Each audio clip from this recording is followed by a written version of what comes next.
all out them pint bottles out Granny crib. I poured so much I ain't want to live. Told money then, shit we in the wind. I was in the hood when I clipped the bin. Since a young nigga I been ready. Went glass house on every Chevy. In this game I tried plenty settings. It's all or nothing. How niggas been. Got sucker niggas, keep suckers with them. One of the reasons I ain't fucking with her. Trish Tech and some more than her. Guess she couldn't even afford a winner. I'm open late, don't need a scale, and it's always over. Sneak wishing well, I double down, slick shit to spell. Shawty no, I don't kiss and tell. I'm faded, faded, faded, faded, faded, faded, faded. I'm faded, faded, faded, faded, faded, faded, faded. Hell, I'm faded, faded, faded, faded, faded, faded, faded. I'm faded, faded, faded, faded, faded.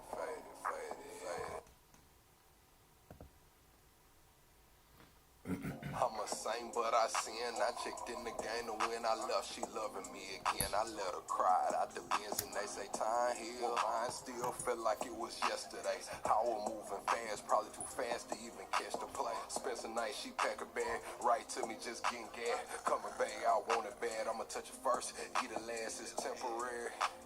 Holly damn emotion said it's temporary. My pain deeper than the ocean. Temporary feelings mixed with temporary pleasures. All these temporary moments and these temporary treasures. Temporary circumstances to temporary measures. Temporary friends and even temporary schedules. Temporary smiles and temporary goals. Temporary women sliding on temporary poles. Temporary comments and temporary trolls. I just pray that God bless me. Ain't no temporary souls. I'm a saint, but I sin. I checked in the game, and when I left, she loving me again. I let her cry out the bins, and they say time heal. Mine still felt like it was yesterday. I was moving fast, probably too fast to even catch the play. Spencer night, she pack a bag, right to me, just getting gas. Coming back, I want it bad. I'ma touch it first, eat it last, it's temporary. Holly damn emotion said it's temporary. My pain deeper than the ocean.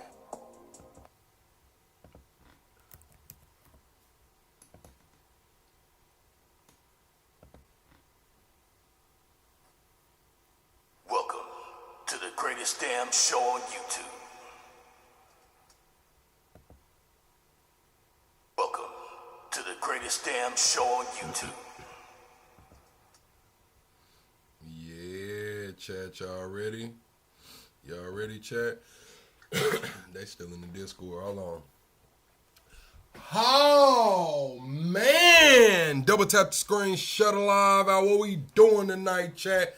Double tap the screen, shut alive out. What we doing tonight, chat? They say it's case closed. What's next for Teflon Don? California passes new gerrymandered maps. And we got Kamala maybe running for president, man. Is there a special announcement coming? Double tap the screen, shut alive out. I don't care if you far left, far right, liberal, conservative, Marxist, fascist, alien, NPC. Get your ass here. We finna have them conversations tonight. So call your auntie, uncle, and your cousin. Tell them plug live. And he running his mouth. Chat, what we doing tonight, man? What we doing tonight? We got, wow, I didn't even put the link in the Discord. I put it in the wrong damn tab in the Discord where nobody could see it, chat. That's why they still in the Discord, because I put the damn link to where nobody could see it. Oh, no, I put it in the right tab. There we go. All right, chat, we're going to talk about,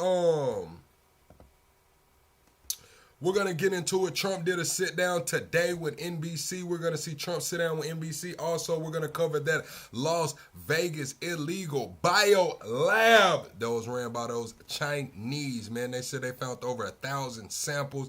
They saying they had all kind of different stuff, all kind of different viruses and tubes and shit. They're saying it was right by the airport, which was strategic, so they could just put the shit out and people getting on the airport, traveling across the country, widespread out. I don't know what the hell is going on. We're going to get into it. Also, we got Andrew Wilson over there on Piers Morgan, and I believe Piers Morgan had Greenland's prime minister on to respond to Trump, man.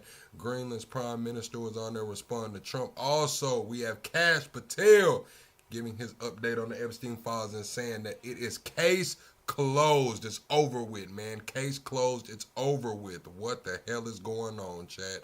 We heard him talk about hunting black people. We seen espionage. We seen traffic. We seen a lot going on for him to say it's case closed. Just crazy. The clip that I got above me is an AI primary care doctor. Man, it's gonna be 100 million Americans don't have a primary care doctor. So Lotus is the first AI doctor, and it's powered by real doctors. It's able to refer, diagnose, and prescribe non-generic AI advice, treatment by licensed clinicians. Clinician? I don't know. Fuck it. It says it's free and available anytime. It's going to be free and available anytime. And their leading investors just backed them to the tune of $41 million. Why the hell can I not see the chat? Where is the chat? Hold on. Let me get back to it. All right, there we go. To the tune of $41 million, chat. $41 million. What else do we have? They got the stuff going on with Tulsi Gabbard and the whistleblower. They're saying Tulsi Gabbard, whistleblower's lawyer, just threatened to go directly to Congress if Gabbard does not respond with information on how to relay the complaint to the Intelligence Committee. I have the documents that have been filed. We got a couple more other things, some miscellaneous clips, couple campaign ads, and we're gonna get into it though. Chat, double tap the screen, shut the live out. We 25 subscribers away from the next sub goal. We on the late night. Who the fuck unsubscribed, bro? We just had 43,270 subscribers when I started this live. That's crazy, man. That's crazy, chat. Who unsubscribed, man? Let's get into the video, man. This is the AI doctor, man. How do y'all feel about this AI-powered doctor able to diagnose, write prescriptions, and all of that? It's an AI doctor powered by real doctors, man. 100% free. 100% free. I believe you upload your medical history along with everything else, and that's how it works. Leading investors just bet $41 million that Lotus will become the best AI doctor, powered by real doctors. Imagine the power of 1,000 doctors in your pocket, working to protect your health by constantly analyzing your health records, wearable data, and the latest medical research, all ready to diagnose, prescribe, and refer anytime for free. Sounds crazy, right? But let me show you. Hi, Lotus. I'm running low on one of my medications. Hey KJ, after checking your medication history, I see it's probably your 10 milligrams of lisinopril. Checking the FDA drug database for interactions now. Just a quick look at your latest labs. Finally cross-referencing the clinical guidelines. Okay, done. I'll loop in a doctor for final sign-off. I just got the prescription. No appointment, no waiting, no bill. This is the future. We built this because there's a huge shortage of doctors, and the ones we do have are burning out fast. Lotus AI makes doctors 10 times more productive by cutting out unnecessary paperwork and insurance games. This eliminates the waste and traditional costs, enabling us to give every American free primary care. The current system has failed us all, so join our mission to rebuild healthcare for patients and doctors. All right, chat. I'm gonna give my opinions on it. I'm for it. I know it sounds crazy. It sounds wild, but with the way that everything's going right now, man, people wanting $100 to show up at the damn doc. Hey, man, it's an alternative. You don't have to use this, but it's available for those who need it. You know, so I'm for it, man. I'm for it. It's looking like it's a private company. I'm not sure if they're gonna get with states or the government. It looks like it's gonna be a private company. They said 41 million invested, 1,000 doctor team. You know, yeah, it's crazy, man. Lori, what it do, Lori? I see you say nothing is free. What's up, Karen? What's up, Tracy? What's up, La? What it do, Tom? Y'all double tap the screen on your way in. Let's get the likes to match the viewers, man. How do y'all feel about the AI doctor, man? Are y'all with it or against it? Like I said, I'm with it just as an option, man. Just as an option. They're saying 100 million Americans don't have a primary care doctor. Hey, man, I'm with it, chat. I don't know. Sounds kind of crazy, but I'm with it, man. Let's get into it, though. let's see what let's get into this Kash Patel clip. We're gonna watch the Kash Patel clip, then we're gonna get into the other shit, man. I don't really got much miscellaneous shit today. It's really all news, cause I wanted to get into a panel later on, man. I wanted to get into a panel, get a chat a chance to come up, man, speak their opinions. Let's go. See what Kash Patel is the FBI Director, Kash Patel. Mr. Director, thanks for being here. Great to be with you, Brett. I want to talk about those stats. I want to talk about all of the efforts that you're doing. I'd like to do a lightning round of other topics that we're covering. Absolutely. First of all, we just heard that report out of Arizona about Nancy Guthrie. You all are involved in that case. Is that correct? Yeah. Brett, with any missing persons, what you want to do is what the sheriff said. Find them and put all law enforcement on that X. And the sheriff and the state and local authorities are leading that effort, and the FBI has provided all resources requested and will continue to do so. There was a report today that TMZ received a ransom note. Are you aware of that? Or? The local authorities notified the FBI of it, and we are working with them in any manner they choose. But remember, they're the lead right now, and we have to respect that, but we are there to help them. What I want to know is, why the hell did TMZ get the ransom note, chat? Why did TMZ get the ransom note? Of all people. Not her daughter, who's a news anchor, not another TMZ, bro. What the does TMZ have to do with the damn? Did they pay for this? Y'all know TMZ will pay for some food. Did they pay for the damn a ransom letter? What the fuck is going on? We can, on ransom notes or otherwise. Yeah, the sheriff got to, we believe she was taken from the home, and you're assisting them in their efforts. Absolutely. We're on the ground there with them. Okay, I want to talk to something that raised some eyebrows, and that's the FBI in this Fulton County election case and taking ballots from that office down there. Can you tell us about that? Paint the picture about what that is about? Absolutely. Look, from the FBI perspective and our partners at DOJ, we did the same thing there we do in any criminal case or investigation. We collected evidence. We presented that evidence to a federal magistrate judge who made a finding of probable cause and said, here's your search warrant, here are the parameters to that search warrant, and what you saw play out last week was the execution of that search warrant, just like we would do anywhere else. The target of that search warrant was a warehouse down in Fulton County. Federal agents from the FBI went down there and followed the parameters of the search warrant and secured the evidence. And from there, we maintained the chain of custody and do what we always do, which is follow the evidence. But the probable cause is that there was a crime in the election tabulation. So the probable cause is still in the search warrant, which is under seal, so I'm not able to discuss All right, that. but let me talk about this other element of it, and that is the Director of National Intelligence, Tulsi Gabbard. New York Times writes this: Mrs. Gabbard used her cell phone to call President Trump, who did not initially pick up, and then called back shortly after. The president addressed the agents, the FBI agents, on the speakerphone, asking them questions as well as praising and thanking them for their work on the inquiry. One U.S. official said the president gave no substantive direction to the investigators. Unusual for a president to get involved on the agent level. Paint the picture there. Sure. But the one thing I think that many, if not every FBI agent and personnel and law enforcement across the country love about this president is that he backs them. He backs the blue, he gives them resources, and he's always congratulatory of their efforts. And so to hear from the commander-in-chief for my troops on the ground there was a pretty cool thing, and we were pleased to hear the president come in and say thank you for what you're doing. That is maybe unusual from prior administrations, but I take it every chance I get to thank the men and women in law enforcement. And Director Gabbard put out a statement saying that she accompanied the FBI Deputy Director Bailey and the acting special agent down there to oversee this search warrant. But doesn't it suggest that there is some international element to this?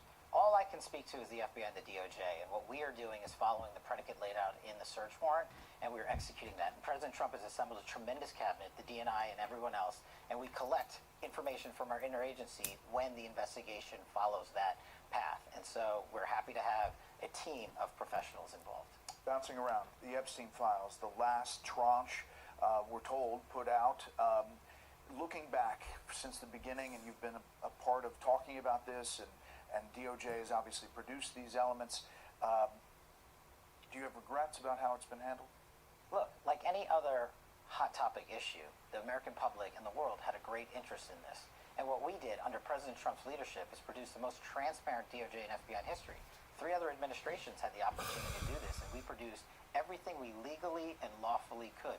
We worked with our partners in Congress, we followed the statutes and the court orders, and we produced, 3 million some pages? So I think we got to the result in the right way Could we have gotten there faster? I'm not really sure because of numerous... Yes, out of those 3 million pages, we got allegations of human hunting, child trafficking, ritualistic sacrifice, cannibalism, espionage, shit, you name it. What the fuck are we talking about? Cases, multiple protective orders, multiple court sealings, and so now we've produced everything we can while protecting victims' rights and Do you think that it gets to some place? Does it get to some kind of charges that we don't yet know about? Well, I'm glad you asked that. This FBI, as we'll talk about shortly, has done a record year in protecting and going after those that prey on children and sex trafficking. And we have always said, as the Attorney General has always said, if there's any facts or any information about an ongoing matter, please let us know. We will fully investigate it. But I want to remind your audience, the materials that were released were from search warrants from 2007, 8, and earlier.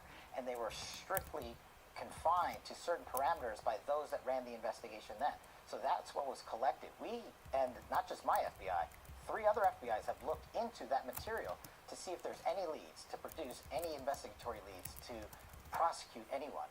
And we have exhausted that, but we are always open to new information based on the release. You told me when we last talked, this is 8 months ago when we did an interview at the FBI in Quantico, that you were convinced that Epstein killed himself in jail. Today, 8 months after that, are you still convinced? Yes. 100%. Yes, sir. Let me bring you to Minnesota. There's the fallout from Minnesota, everything that's being looked at. It's obviously not in your department, but you commented on this about the firearm aspect of this and protest. Take a listen. You cannot bring a firearm loaded with multiple magazines to any sort of protest that you want. It's that simple. You don't have that right to break the law and incite violence. I'm glad they asking him about this shit. Got some response. Sure. U.S. Attorney for the District of Columbia, Janine Pirro, said this over the Kash Patel, you were on some bull stuff, bro. You were on some straight BS. I'm not gonna lie to you. I can't believe you was on some BS like that. Honestly, like, what are we doing at this point? What did he say? You can't just bring a loaded gun. What? And incite violence. So loaded with he didn't incite no damn violence. It's obviously not in your department, but you commented on this about the firearm aspect of this and protest. Take a listen.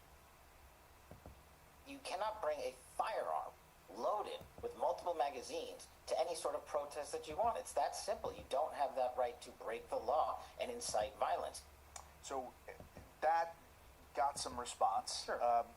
U.S. Attorney for the District of Columbia, Janine Pirro, said this over the weekend.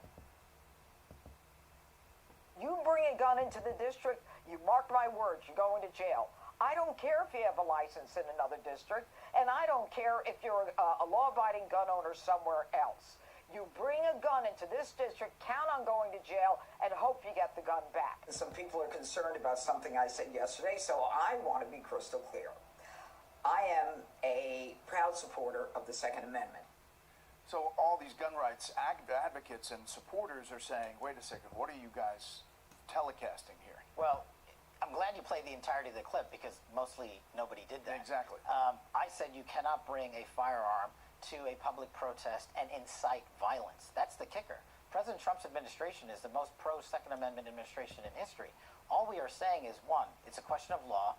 Did you incite violence or commit another crime while in possession of a firearm? And if that's the case, then we're going to investigate you. But the other question is a prudential one. Should you be bringing firearms? That's not a decision for the FBI to places where people are protesting. That's a prudential decision. We will follow the facts and the law. Okay, 2 more quick things. The Charlie Kirk shooter, the trial is ongoing. They're starting the process. It's going slowly. Even the widow, Erica Kirk, has been upset about that speed. Are you convinced, seeing what you've seen, that this one shooter is the one guy? Well, I got to be careful on comment on the evidence. As you know, it's a state court proceeding. It's a state murder charge. And as you know, you've covered this longer than everybody else. Those take a long time, if not years, to adjudicate a murder case. And that's what's going on. My job at the FBI is to ensure that they have the evidence that they need from my agents that were on the ground that collected it. We provided it to them, and we will continue to work with them and take our direction from the state prosecutors. At the end of the day, Charlie was my friend, a dear, dear friend. The worst thing that could happen is we somehow taint the evidence of the jury pool by making a statement or commenting and stylizing the evidence, and that ends up in a mistrial or even an acquittal. So what I'm guarding against is that, and we will continue to provide support. All right, well, let me take you to a different shooter, and that is the Butler shooter. I asked you about this at Quantico. Take this. Will we know a lot more about him? Is there more to know? I don't know that there's more to know, but you're going to know everything we know.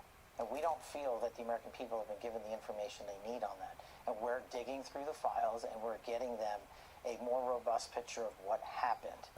What was the Butler shooting? What was the Butler shooting, Chad? I forgot. That was May 2025. I mean, I don't think we, the public, have a more robust picture of that shooter.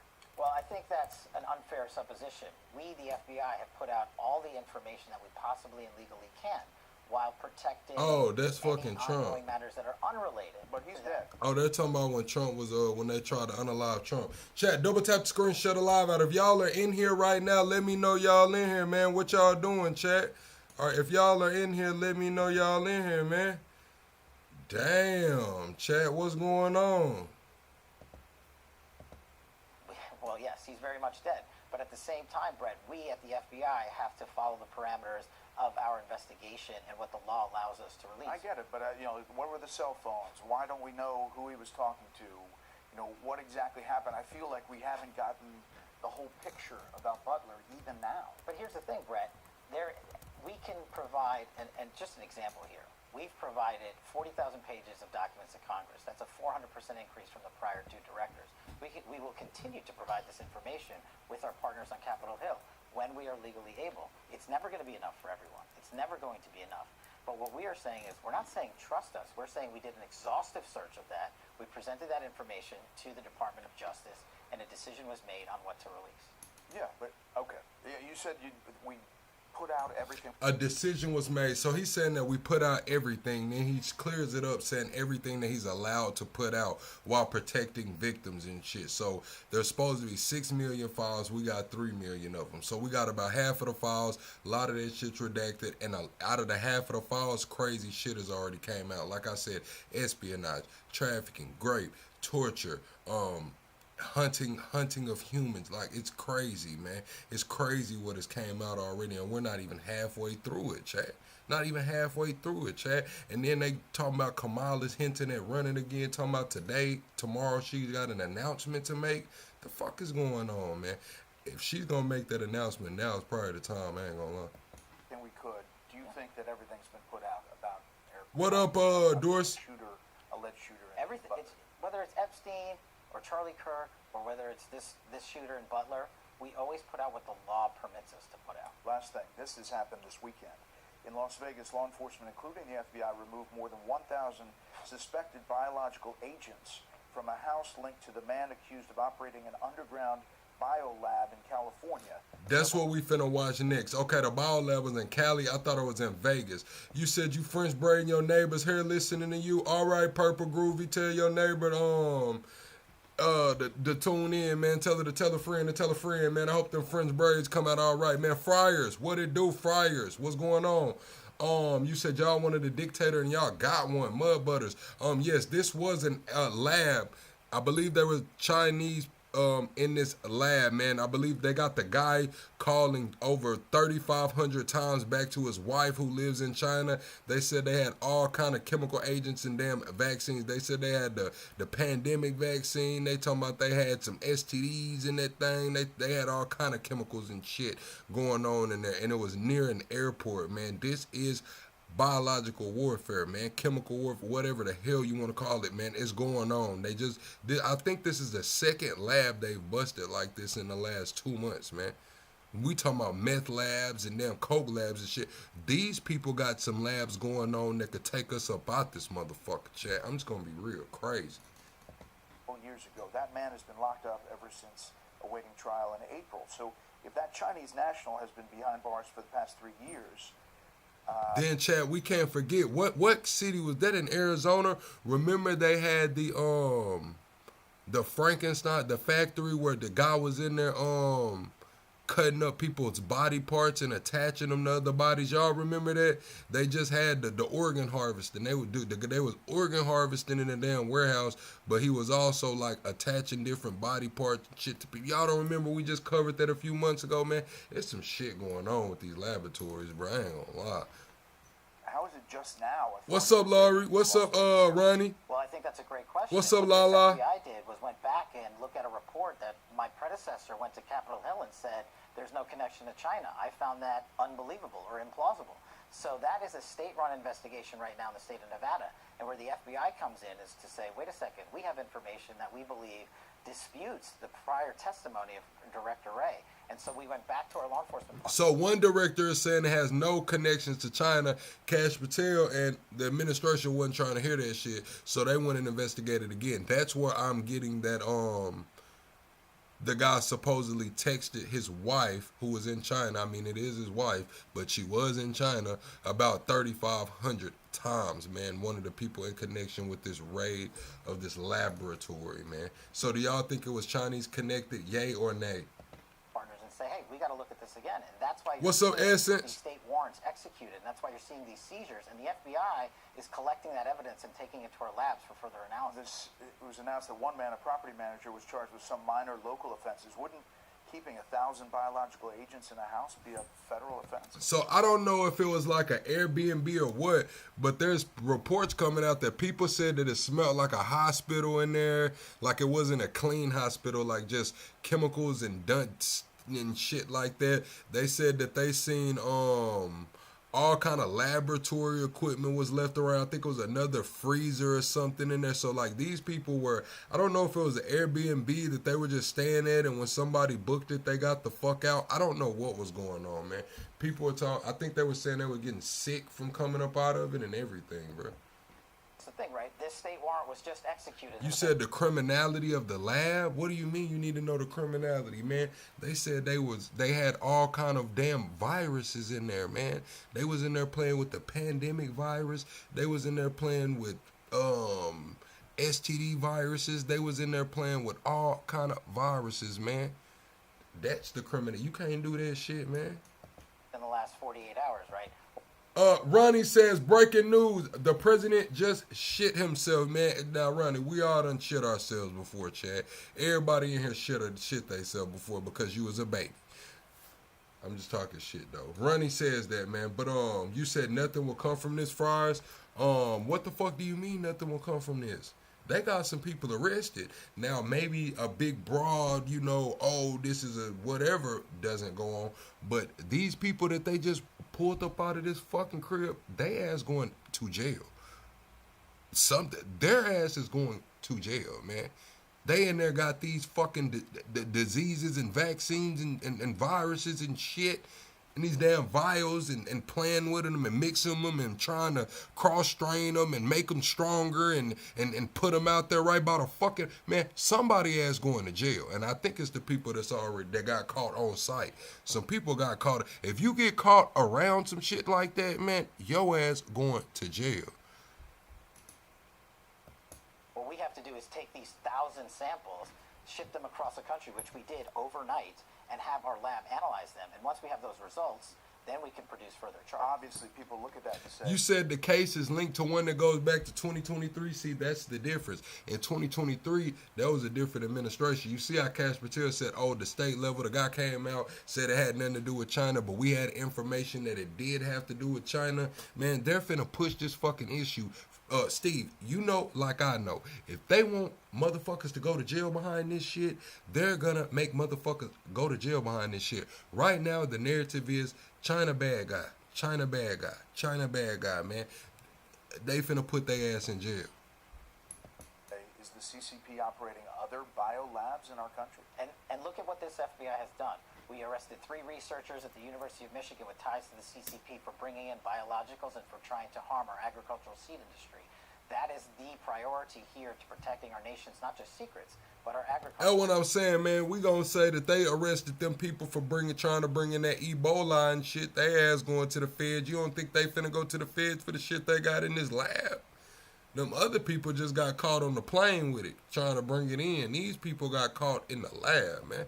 And our citizens' health. the year-end stats: 20% decrease in nationwide murder rate, 100% increase in arrests year over year, 31% increase in kilograms of fentanyl seized, 210% increase in gangs and criminal enterprises disrupted. I mean, that is the historic year in 117 years of the FBI's history. If you took just one of those stats and accomplished it in 1 year, it would be a monumental feat. And that is a commitment from President Trump to back law enforcement. What we did, we put 1,000 agents into the field last year.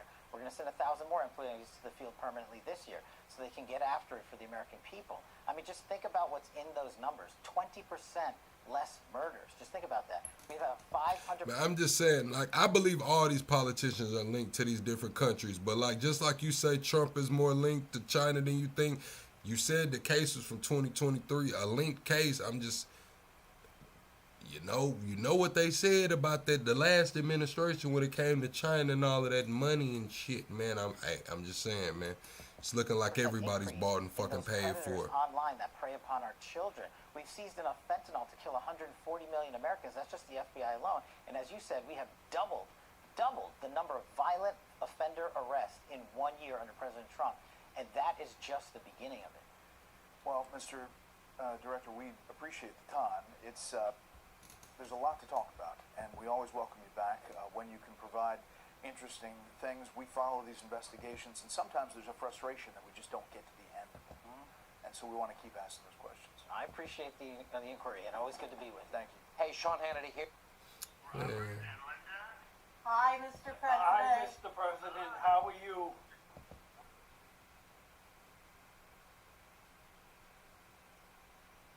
Oh, they giving somebody a Medal of Honor right there. I was wondering what the hell that was going on in that clip. They're giving somebody a Medal of Honor, man. Let's hear what this is what they're talking about with the bio lab. Let's hear about the bio lab that they busted, man. They say 1,000 samples. They had over 1,000 samples at this bio lab, man. What the hell is going on, Chad?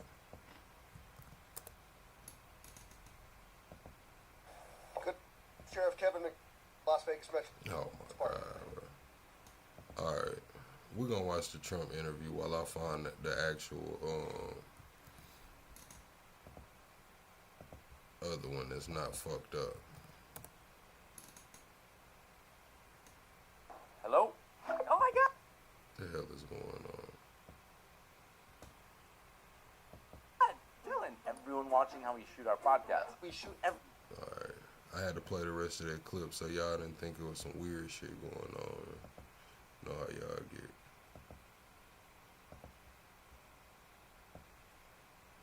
Okay, let's drill down into the news today. That big change on immigration, 700 officers leaving Minneapolis. Did that come from you? Yes, it did. But it didn't come from me because I just wanted to do it. Oh, you said should ICE be at the polls and do what? Enforce immigration. Enforce I guess illegal immigration. Do their damn job. Shit. Steve Bannon said that he's gonna make sure, him and this administration is gonna make sure that ICE is at the polls during this midterm, man. They're gonna make sure ICE is at as many polls as they can. So that's why I put it on our poll. Should ICE be at the polls? Because Steve Bannon is saying that he's gonna put ICE at all of the polls. Good. All of the polling stations. We are waiting for them to release prisoners, give us the murderers that they're holding, and all of the bad people, drug dealers, all of the bad people. We allowed in our country, I say 25 million people with an open border policy for 4 years under Biden and that group, the auto pen group, I call them. We allowed to come into our country people the likes of which no country would accept, and we're getting them out. But we've gotten a lot of them out. So crime now in Minnesota, crime now in Minneapolis is down. Crime in all cities is down. And you know why it's down? It's down because of us. It's down in Chicago by 25%, despite the fact that we are always dealing with these people, and they happen to be Democrats. Speaking of that don't know anything about crime prevention. Mr. President, speaking of Minneapolis, what did you learn? I learned that maybe we can use a little bit of a softer touch, but you still have to be tough. These are criminals. We're dealing with really hard criminals. But look, I've called the people. I've called the governor. I've called the mayor. Spoke to them. Had great conversations with them. And then I see them ranting and raving out there. literally as though a call wasn't made. We've done a great job everywhere. After the shooting of Renee Good, you said ICE made some mistakes. What were the mistakes? Well, look, I'm not happy with the two incidents. It's not, it's both of them, not one or the other. He was not an angel, and she was not an angel. You look at some tapes from back, but still, I'm not happy with what happened. Nobody could be happy, and ICE wasn't happy either. But I'm going to always be with our great people. Look at Trump trying to take the middle ground. Police, we have to back them. If we don't back them, we don't have a country. You mentioned Renee Good and Alex Peretti not being angels. Do you think any of that justified what happened to them, though? No, I don't. It should have not happened. It was a very sad, to me, it was a very sad incident, two incidents. And, they mention the one now, they don't mention the other. Well, I think they were both sad. And, who feels worse about it than anybody? The people of ICE. They're strong, tough people. And they have to be tough because we're dealing with hardened criminals. Right. We're dealing with people. So they're saying that basically the ICE bonus, the $50,000, that was subject to the availability of funds. So far right now, I guess they were going to get paid that $50,000 over a 5-year period, and it's subject to the availability of funds, man. Well, jails have been emptied into our country from all over the world, from Venezuela, where we had great success, you will admit, but from Venezuela, from the Congo, in Africa, from all over the world.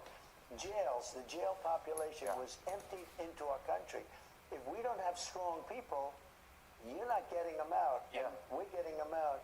Remember, Ronnie says Trump's turning yellow. Brain gotta poop.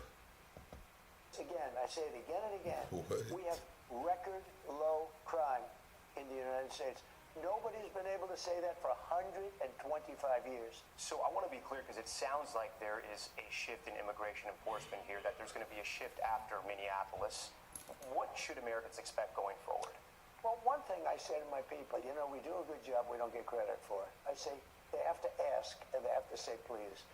When a city is going to ask and who has the mayor or the governor, I don't want to go and force ourselves into a city, even if their numbers are terrible. Joe Rogan was one of your biggest endorsers in 2024. He said he understood the president's sort of plan to deport people here who are here illegally, but he also understands why critics compare ICE officers to the Gestapo asking people for their papers. What's your response to him? Well, look, first of all, he's a great guy. We had a tremendous success. Running everybody out the chat. Isn't he done changed his name to ICE Agent Runny, and everybody loved. For the election, I think it was his biggest interview ever, and over 300 million people. It was very good. She didn't want to do it, She decided not to do it because she's not capable. But I spoke to him 3 days ago.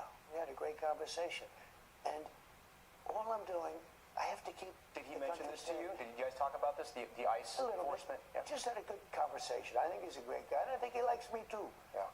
And, liking me isn't important. What happens is that I think we do a phenomenal job, but I don't think we're good at public relations. What does that mean? You've said that a couple times now. What do you mean by that? We don't sell the great job that we're doing. Okay, let's talk about the midterms. You've recently suggested nationalizing elections. What do you mean by that? And I didn't say national, I said there are some areas in our country that are extremely corrupt. They have very corrupt elections. Take a look at Detroit. Take a look at Philadelphia. Take a look at Atlanta. There are some areas that are unbelievably corrupt. I could give you plenty of more too. I say that we cannot have corrupt elections. If we have to, if they don't straighten it out. As an example, voter ID. Why don't the Democrats want voter ID? You know who does want voter ID? Democrat voters want it, but Democrat politicians don't. Why don't they want it? Because they want to cheat on elections. Can you imagine if I were a politician and they asked me, do you want voter identification? And I said, no. There's no way you could win that debate.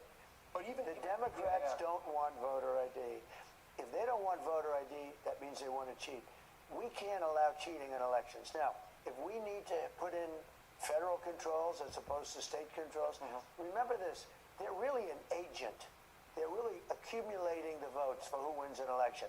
If they can't do it honestly and it can't be done properly and timely, then something else has to happen. Will you trust the results of the midterms if Republicans lose control of Congress? I will, if the elections are honest. Look, I want the last one that wants to complain. I just had a great election. They say one of the greatest elections, you will agree, ever. Won all 7 swing states. Won 84% of the counties in America. That's why the map is all red. We just had a great election. I believe there was cheating. I think there was cheating. Well, in this speaking election. of counties, what are you doing in Fulton County? It was too big to rig. Speaking of counties, what is happening in I'm Fulton not County? doing anything, but the FBI went in because it's been under I guess, review for. This is what Trump said. Trump said he wants Republicans to take over the voting in 15 states. This is what he said. Republicans should say, we want to take over. We should take over the voting in at least 15 places. Republicans ought to nationalize the voting. So he said nationalize the voting. And then he says in 15 places. Okay. Years, the cheating that took place in Fulton What are they County looking for? and in that particular Nobody knows state. what's in the warrant. What are You're they going to looking find for? out. Look, why would anybody be upset that they went in and they got the ballots, I guess, right? Again, they did this. That's been under review and under investigation for 4 years. And now they got a court order. You know, they got a court order signed by But nobody knows what a the respected evidence but liberal judge signed a court order allowing them to go in and pick them up. Well, you're going to know what the ballots say because they're right now inspecting the ballot. I'm not involved in it, but they are inspecting and checking the ballot. Why is Tulsi Gabbard there? I don't know, but you know, a lot of the cheating comes from it's international cheating. You have people, they say, from China trying to. You put this on let me ask Truth you, Social. do you think China tries to influence our election? We know that foreign governments try to influence a lot of things in Well, this country. therefore, she's foreign government. But I you mean, she's tweeted out some theories about Italians and satellites. I mean, do you believe that stuff? No, I didn't cheat. I sometimes will read truth. Yeah. I will read truth. But let me ask you this. If China or any of these countries are involved in our elections, that would bring her into it. And everybody knows that Russia, they talked about Russia, it turned out to be a hoax. It was Hunter Biden, it wasn't Russia. Look, we have to have honest elections. Yeah. There should be nothing wrong with the fact that they went in, got ballots from a while ago, and they're going to look at them. And now they're going to find out the true winner of that state. And you know what? If there was cheating, which there was, but if there was cheating, it should be found because we can't let it happen again. Will you endorse in the 2028 presidential primary? I haven't thought of it, but probably, yeah. I mean, I'd be inclined to. I have great people. We have a great bench. We have a lot of people. But, yeah, I think so. You've suggested that J.D. Vance, Vice President J.D. Vance, and Secretary of State Marco He said we got a great bench. And Vice President J.D. Vance and Secretary... We have a great bench. We have a... Say he got a great bench. So I want to know why nobody said nothing about Mike Johnson. You would think since he's, you know what I'm saying, doing his thing, people would have floated his name a little bit more. But, I mean, you got Rubio, you got Ted Cruz, J.D. Vance. It's crazy. A lot of people. But, yeah, I think so. You've suggested that J.D. Vance, Vice President J.D. Vance, and Secretary of State Marco Rubio would be a tough ticket to beat. Who should be at the top of that ticket? Well, I don't want to get into this. We have 3 years to go. I don't want to, you know, I have 2 people that are doing a great job. I don't want to have an argument with, I don't want to use the word fight. It wouldn't be a fight. But look, JD is fantastic and Marco's fantastic. How are they different? How are they different? And I do think this, it's a great question. I think that's your most interesting question. Yeah. I would say one is slightly more diplomatic than the other. I think they're both of very high intelligence. I mean, you know, they will do shows. They will do Joe Rogan as opposed to the opponent not doing it because they couldn't handle it. They will be able to do whatever they have to do. There's a difference in style. You know, you can see the style yourself, but they're both very capable. I do think this, the combination of JD and Marco would be hard to be beaten, I think. But you never know in politics, right? They say, in the age of Trump, you never know. On January 21st, 2029, do you see any scenario where you are still president? I don't know. Interesting. But wouldn't it be terrible if I agreed with, if I gave you the answer that you're looking for? It would make life so much less exciting, right? It would be so much less exciting. But... Nigga, what?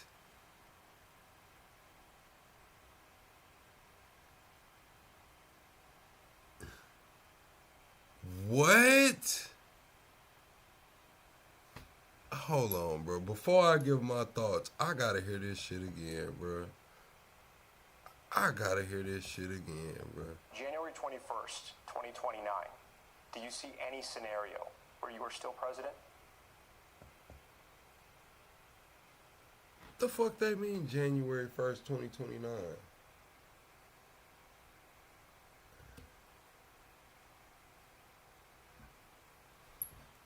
That's before the fucking inauguration day, ain't it? What the fuck are they talking about? What the fuck is NBC even asking? Right, if the election's in 2028, that's fucking November. Whoever the new president is wouldn't get inaugurated till later on in the fucking month anyway. This shit doesn't happen on the 1st. Did he say January 1st? Who the fuck wrote this script? Right? They say, in the age of Trump, you never know. On January 21st. Oh, 21st. Okay, he said 21st. All right, okay. My bad, NBC. Y'all got your shit together. I thought he said the 1st. I was finna say, man. The 21st. Okay. 29. Do you see? Now listen to Trump, man. Who the fuck said some shit like this, bro? Like Trump, big dog, Teflon Don, bulletproof, man. The fuck is going on, man? The fuck is going on, Teflon Don, bulletproof? You're not supposed to feed into this shit here, big dog. Scenario where you are still president? I don't know. Interesting. But wouldn't it be terrible if I agreed with, if I gave you the answer that you're looking for?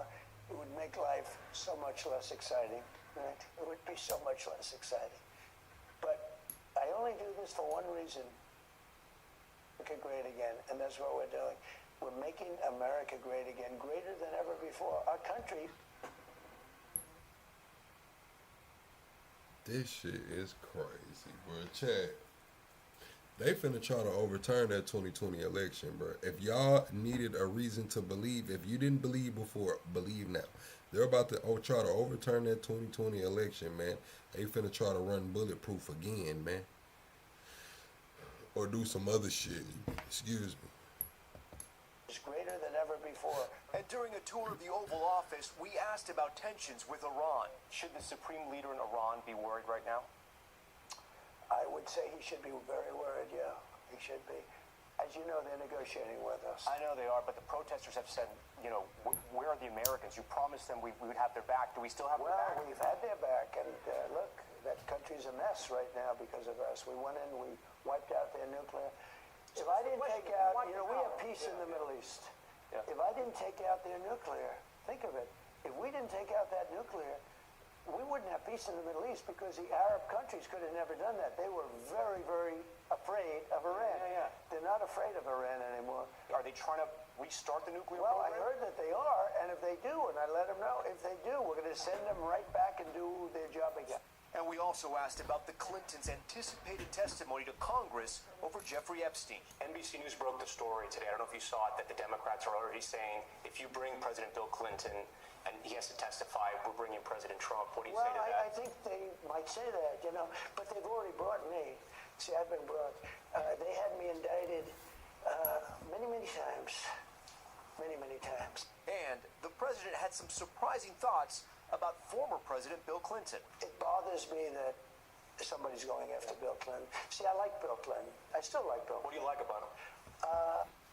Listen, man, Trump know Bill finna get up there and talk, man. Bill fuck around and spill the beans, chat. I told y'all from the jump, man. Listen at this, man. Where the fuck is MAGA at right now? I need all MAGA to come to the front. If you got somebody, call your MAGA friends right now, man. I just gotta ask them a question. Y'all said it was all Democrats and it was the Clintons, man. Y'all, the whole time, the left was on y'all ass about Trump being in Epstein files, y'all said it was all Bill Clinton, man. I just heard Teflon Don take up for your boy. I just heard Teflon Don say, look, man, I don't like how they doing old Bubba, man. Are they fucking with Bill, man? Leave Bill alone, man. So I just want to know, is that a lost cause for debate now?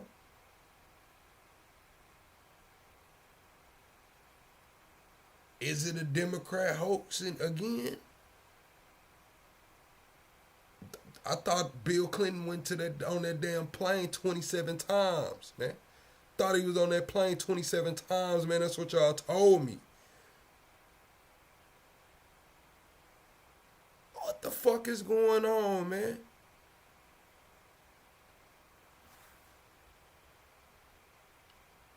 Yeah, Bill won't talk. He 10 toes. Nah, yeah, I don't think Bill gonna talk either. But listen, Bill, they say Bill a little sick, man. You know how people get to talking when they sick, man. When they sick, man, and they don't think, you know what I mean, chat. Motherfucker get to talking. Many, many times. And the president had some surprising thoughts about former President Bill Clinton. It bothers me that somebody's going after Bill Clinton. See, I like Bill Clinton. I still like Bill. What do you like about him? I liked his behavior toward me. I thought he got me. He understood me. You know, he was the one that said very famously that you don't want to run against Trump when there were 18 people. There was 18 people, including me, total. And he kept telling them, you don't want to run against Trump. Run against anyone. Don't run against Trump. And Hillary sort of laughed at him. He said, Hillary, you know it and I know it. Don't run against Trump. Yeah. And they ran against Trump. It didn't work out too well, did it? Thank you very much. Thank you, Mr. President. We thank you for your time. Thank you. We thank you for watching. And remember, stay up. Come on, man. Chat, y'all not gonna give me that, man. Ooh, I can't wait till the next time somebody bring up old Bill Clinton, man. Big, beautiful piece of ice. It's hard to call it land. It's a big piece of ice. Jens Frederick Nielsen is the Prime Minister of that big, beautiful piece of ice. When Thank you, Ronnie. Ronnie says Bill and Trump both like tickling hobbit feet, allegedly. Yeah, thank you, Ronnie, for donating to the fund, man. We got a laptop fund going, chat up. My laptop about to clock out on me, man. So donate to the channel, double tap the screen. All super chats over $5 will be read. Y'all know what the Cash App is. All of that shit is Plugsation, PayPal, Cash App, all that. you see the White House posting Greenland memes on social media, I think they should stop. I think it's insulting. It's outrageous if you think you can buy the Greenlandic people. We are not giving away an inch of our country. What would you say to the survivors? What's up, radio? Worst reporter. No wonder CNN has no ratings because of people like you. I don't think I've ever seen you smile. I know Caitlin a bit. Does she smile? She smiles all the time. Oh my but she God, doesn't you're smile being when she's such talking. a baby, She doesn't. dude. Oh, I cracked a joke. Oh. That's the thing that the kids call aura, right? When America sneezes, the whole world catches a cold, or so the saying goes. That old adage is about the economy, but in the second Trump presidency, it applies equally to almost everything else. Fallout from the Epstein files is currently rippling across the globe.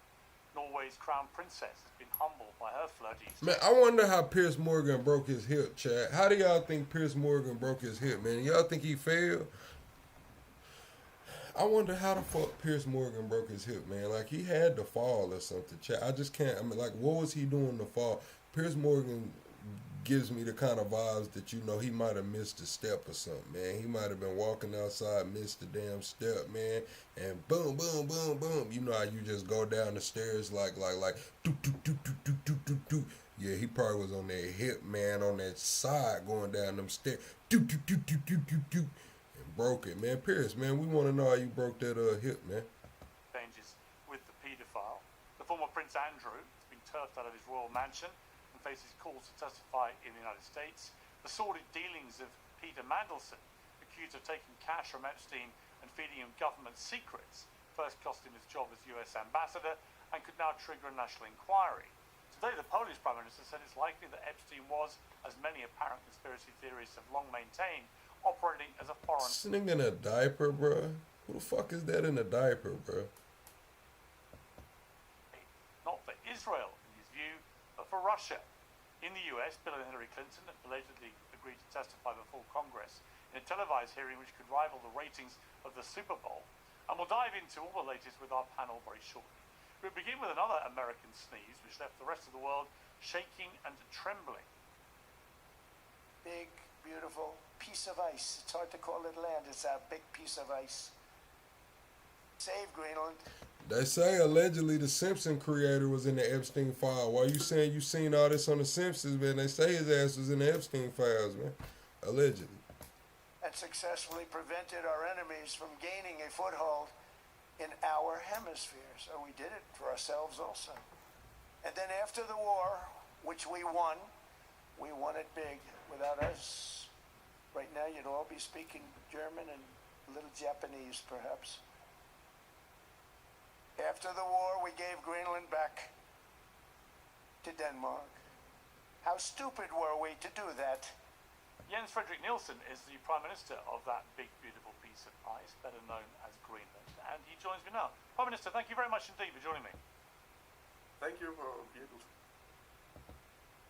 First of all, when you hear the President of the United States describing your country as a big, beautiful piece of ice, how does that make you feel? Of course, that's unfortunate. For us, it's not only a piece of ice. He also said you can hardly call it land, right? We live here in Greenland and have been doing for many, many years. It's a beautiful, beautiful country with a very proud civilization, proud people. We love our country. We love our way of life. So, of course, that's unfortunate. Hey, that boy is pale, man. Listen, I'm talking about real pale, man. A lot has happened in relation to... And like, if they told me he was like a vampire, I'll probably believe it, chat. Like, if they was like, man, he really a vampire, bro, like, I believe it. That's what I think a actual IRL vampire would look like, bro. In terms of the noise around the debate about the future of the country, you warned on Monday that Donald Trump has not let go of his dream to one day own Greenland. In other words, America take ownership, and is still exploring ways to take control of the Arctic island. Thank you, Karen. Why do you believe that? What do you think is really going on here with Donald Trump? Karen, I seen your email too. I gotta email you back, Karen. I always, that's why I say y'all gotta get in the Discord. That's the best way to reach me. But when I was getting the live set up, I did see your email, Karen. I'm gonna get back with you. First of all, I think thank you for the super chat, Karen. We need to do more in a security manner in our region, in Greenland, and we are a very important puzzle in that part. And that's why we have had a defense agreement with the United States for 80 years. We had a great relationship and a very good partnership. The way I said it is because, yes, in his speech from Davos that you just showed, he said he wouldn't use force. And that's of course good. But the desire to control us, desire to have Greenland as his country, has never been... You said, do I speak any other language? You're asking 100 different people in the live. Yeah, chat, if y'all speak a different language, let me know what languages you speak. I speak English and Ebonics. Fact. And we have heard it a lot of times. That's why, of course, we cannot rule out there is some sort of desire to control our owners. Which is so important. Nephew, if you're looking for a pro-MAGA or anti-MAGA stream, it depends on what night it is, man. I got smoke for motherfucker. Boy, do you hear me? I don't care if you far left, far right, liberal, conservative, Marxist, fascist, alien, PC, man. We call out both sides, man, for the good, the bad, and the ugly, man. So it depends on what night you fall off in this motherfucker. Matter of fact, chat, I'm finna go unblock everybody. Fortunate, because we are partners and allies and have been for many years. Trump announced on the 22nd of January, following Davos, that he had reached what he called the framework of a future deal on Greenland with the NATO Secretary General Mark Rutte, but he didn't add any meat on the bone of what that deal looked like. Do you have any understanding of what he meant by the framework of a future deal? We have a political representative working group going. That's something we have been able to agree on for now. And in that working group, there will be conversations about what each part wants. Of course, from our side, we have said from the get-go, we have been partners for many years, and we have been ready to do more in the partnership we have, in the frame we have. We are willing to do more in terms of security in a NATO frame, in the alliance, also with the United States. What sort of... it's not my understanding that they have discussed a deal with the Mark Rutte and NATO.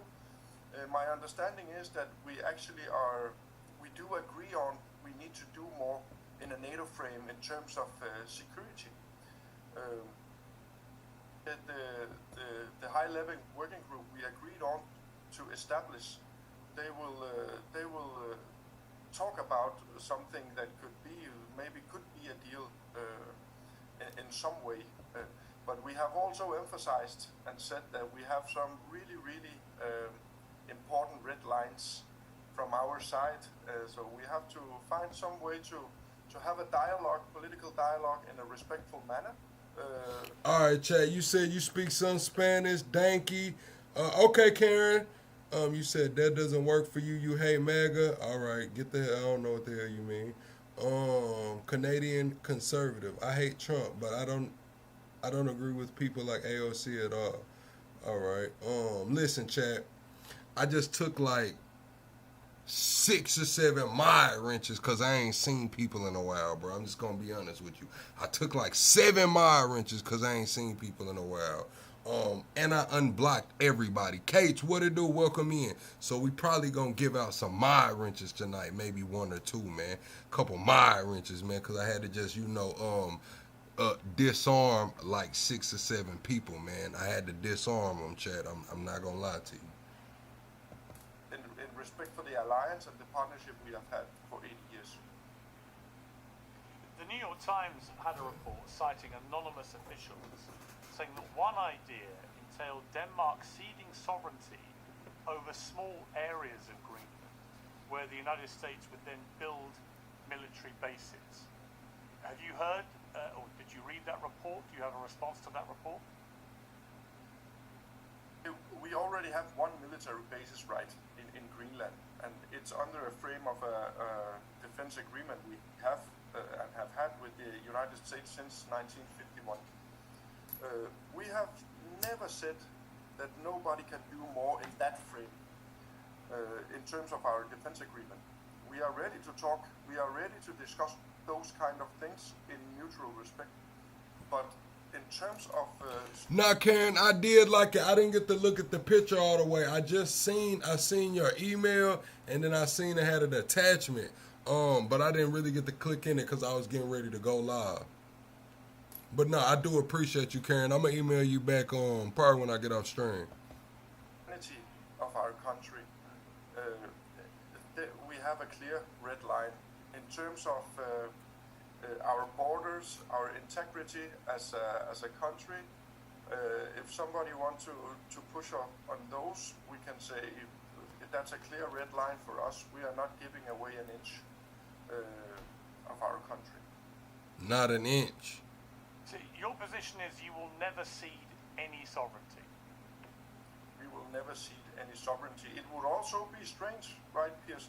We live in a world built on principles of democracy, international law, which have been respected, and a big, very important alliance for the world after the Second World War that somewhat, for the most years, has kept the world pretty safe. And when we start to push on those things, it's not only about Greenland anymore, it's about the world order. If we stop respecting international law, the integrity of the borders, the law of the sea, what would be the next, right? So I think we need to, first of all, the frame the Western world are now with respect for the democracy, respect for international law. We need to keep that safe. And in that frame, we can talk partnership all we want, but we will not give away an inch of our country. And that's also rooted in the most important thing we have in this world, international law and territorial integrity. I thought it was outrageous when President Trump was suggesting or hinting that he may take Greenland by military force, and pretty much everyone agreed that that was outrageous, to the extent he has stopped using that language now, and clearly that is not something that the Americans are planning to do. I think it would be a disastrous move if they did. But let me posit to you another scenario. You, I know, are somebody who does not want to have. Case, I took the mind wrenches because they haven't been active in the chat, man. I understand people got lives and shit going on, but I'm not just one of those people that give out mind wrenches easily, man. The motherfuckers be well earned, you know what I'm saying? So I had to disarm them right quick, Case. Now, if they come in here and they say, dang, Plug, what happened to my mind wrench? I had some stuff going on in my life, you know what I'm saying? I you know, we can work it out. I give it back to him, you know what I'm saying? But we gonna have to, you know what I'm saying, talk about that. You know, it just is what it is. You gonna have to let me know something, man. It just is what it is. Chat, somebody said, build the wall. Should we build the wall, chat? Yes or no in the chat. Are you for the border wall on the north and south? Canada and Mexico, man. Are y'all for the border wall? It's for Greenlanders. Or if you're only for one side, north or south, let me know, man. Are you for the border wall, north and south, or if either one, pick one? I think I'm right in saying that when you ran to be Prime Minister, you want to keep things as they are. But a majority of Greenlanders, across all the recent polls, indicate a support between 67 and 84% for independence from Dorsey, you still got your damn mind wrench, Dorsey. You just on the wrong damn account. Denmark. Could there be a scenario, if there is a referendum and Greenlanders vote for independence, much like people in the UK voted to leave the European Union, for example, that if Donald Trump is president when that happens, and he comes to the newly independent Greenlanders, who are no longer part of Denmark if they vote that way, that he makes them an offer they can't refuse. Say he says to each Greenlander, there are 60,000 of them, there's $100,000 each, and we're going to give you new security guarantees, and so on and so on. You know, some people have argued to me that is not an unthinkable scenario, and that actually the people of Greenland, the Greenlanders themselves, might not necessarily be against that. Today's show is sponsored by Oxford Natural, makers of the optimum for our economy, and in that process, we need to think in what we are doing in the future. I have said very clearly now that if we were to choose today, we would choose the construction we have now. Our right to self-determination is not something we want to gamble on, and that was also a theme in the election. We are building a strong foundation. You said, what's my takes on it? I don't think that we should just annex Greenland. I don't think that America should annex Greenland, but I think both countries should make some damn concessions. Hey, look, Greenland, let us set the military bases up here, man. When shit get real, it just get real. You know what I mean? All of that, letting shit come in the waters and shit out there, that shit over with. Restoration of American maritime dominance, man. All that water and shit over there, that's, you know what I'm saying, we got that, you know what I'm saying? Let us put some bases over here, man. It is what it is. But do I think we should just annex Greenland? No, we shouldn't just take the whole motherfucker. But some shit got to get to operating a little differently. Both sides should make concessions, in my opinion. Foundation now, and who would not be chief in own house in the future? I think that's a rhetorical question. But the other things you said, I think it's outrageous if you think you can buy the Greenlandic people. Defense agreement now, and if yeah, we got a base there, but Trump's trying to put more there because, you know, he says it's important for the Golden Dome. If we're gonna make the Golden Dome, that's gonna, you know, be bigger and better than Israel's Iron Dome, then he says he needs Greenland to do it. So yeah, we'll probably need more. I know you said we have one military base, which I do believe that to be true, but they're gonna need some more shit going on mainland, and the water's over with. You see the Trump class is coming, supposed to be anywhere between, I think, 10 and 25 boats. The Trump class is coming. They finna put them boats in the water, restore American maritime dominance, and get that Golden Dome going on. But do I think we should annex Greenland? Nah. And I don't know how many years. Because that way we achieve our goals and we don't lose the NATO alliance. If we go in and annex Greenland, it's over with. You know what I'm saying? NATO is pretty much done, at least as far as we're concerned. But if we get, you know, some damn concessions, they let us get the spots of land that we need and the airspace, whatever the fuck we need, get this Golden Dome shit going, and they just let us handle the fucking water. Like, hey, look, man, all of that, listen, maritime dominance, man, get the fuck out the water. It's us. Shit like that, man. It's time if Greenland have a referendum and will split from Denmark, that even in that time, the Greenlandic people cannot be bought. The Greenlandic people would never say yes to dollars to give away sovereignty, to give away their self-determination is now, right? If we got bought now, it's because we're giving away that. That would never happen. We are too proud for that. Well, you said I think Greenland would be cool if we build defense there. Do we got to take it? So Trump's thing is that we need to own it. His thing is that leases and treaties and all of those things, they do come to an end. I believe today our treaty with Russia regarding the nukes, the nuclear weapons, I believe that ended on today as well. So Trump's looking at it like any agreement, any lease of land, any, you know, any option other than America owning it leaves room for error. So his thing is we need to own it. I understand that position, but is that the best diplomatic position? Of course not. Because we got to understand that right now, according to a lot of people, Trump, Putin, and Netanyahu are all violating international laws. So they're looking at it, he's looking at it like, well, fuck, they're saying I'm violating international laws. What if we build all of this shit over here and somebody just is like, look, man, fuck all that agreement shit we had. It just is what it is. This is our shit now. Stole that shit, nigga. Stole that shit. Could happen. What is China doing right now? China's in court.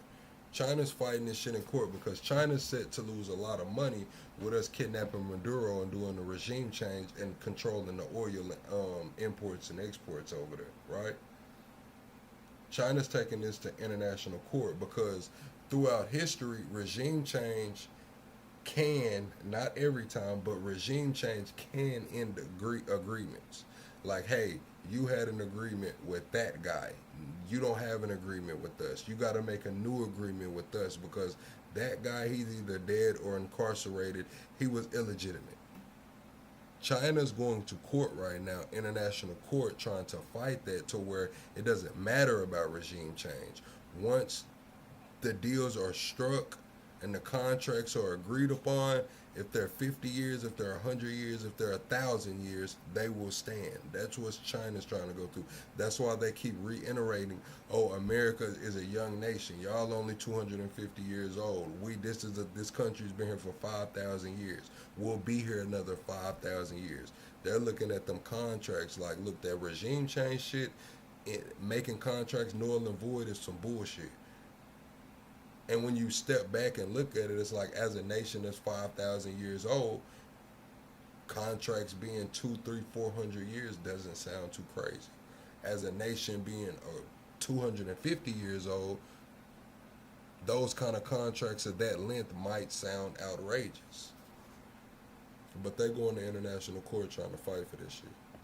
And in terms of cooperation and in terms of defense or security, we have it now. We are part of the alliance.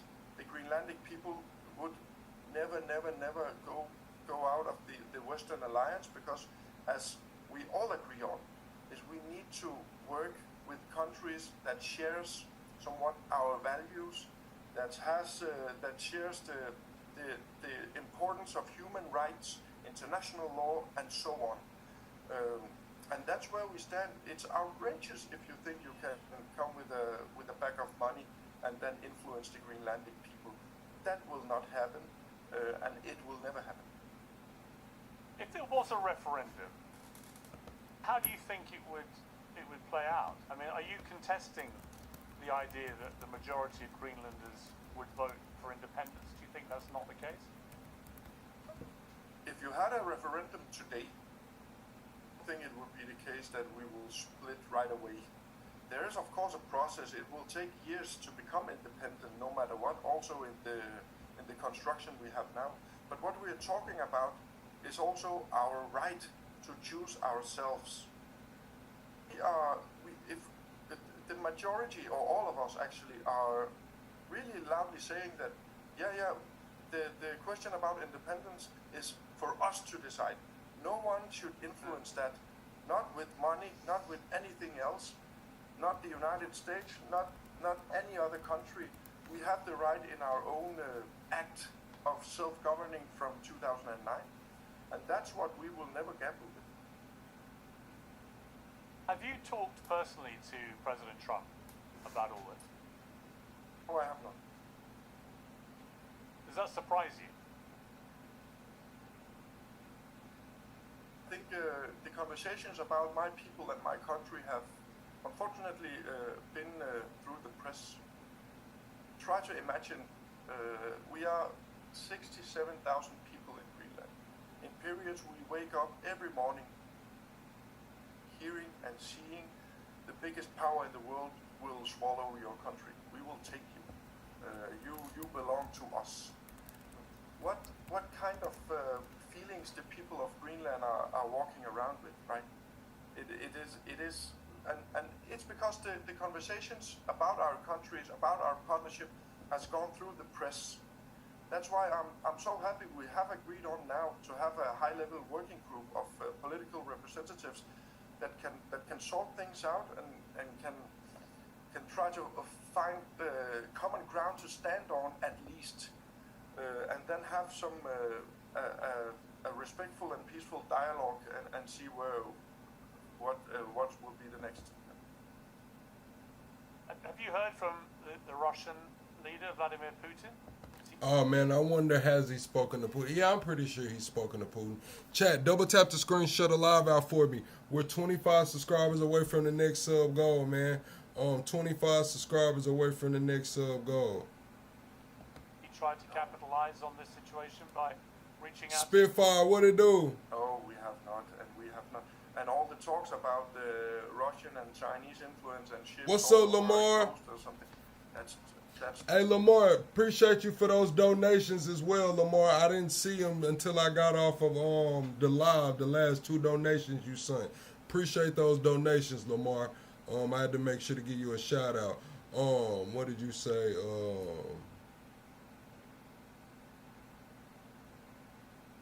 Rumors of ICE being at the Super Bowl is crazy. Yeah, they will be at the Super Bowl, and Steve Bannon came out, I believe today or yesterday, and said that they're going to be at midterms too, at the polls.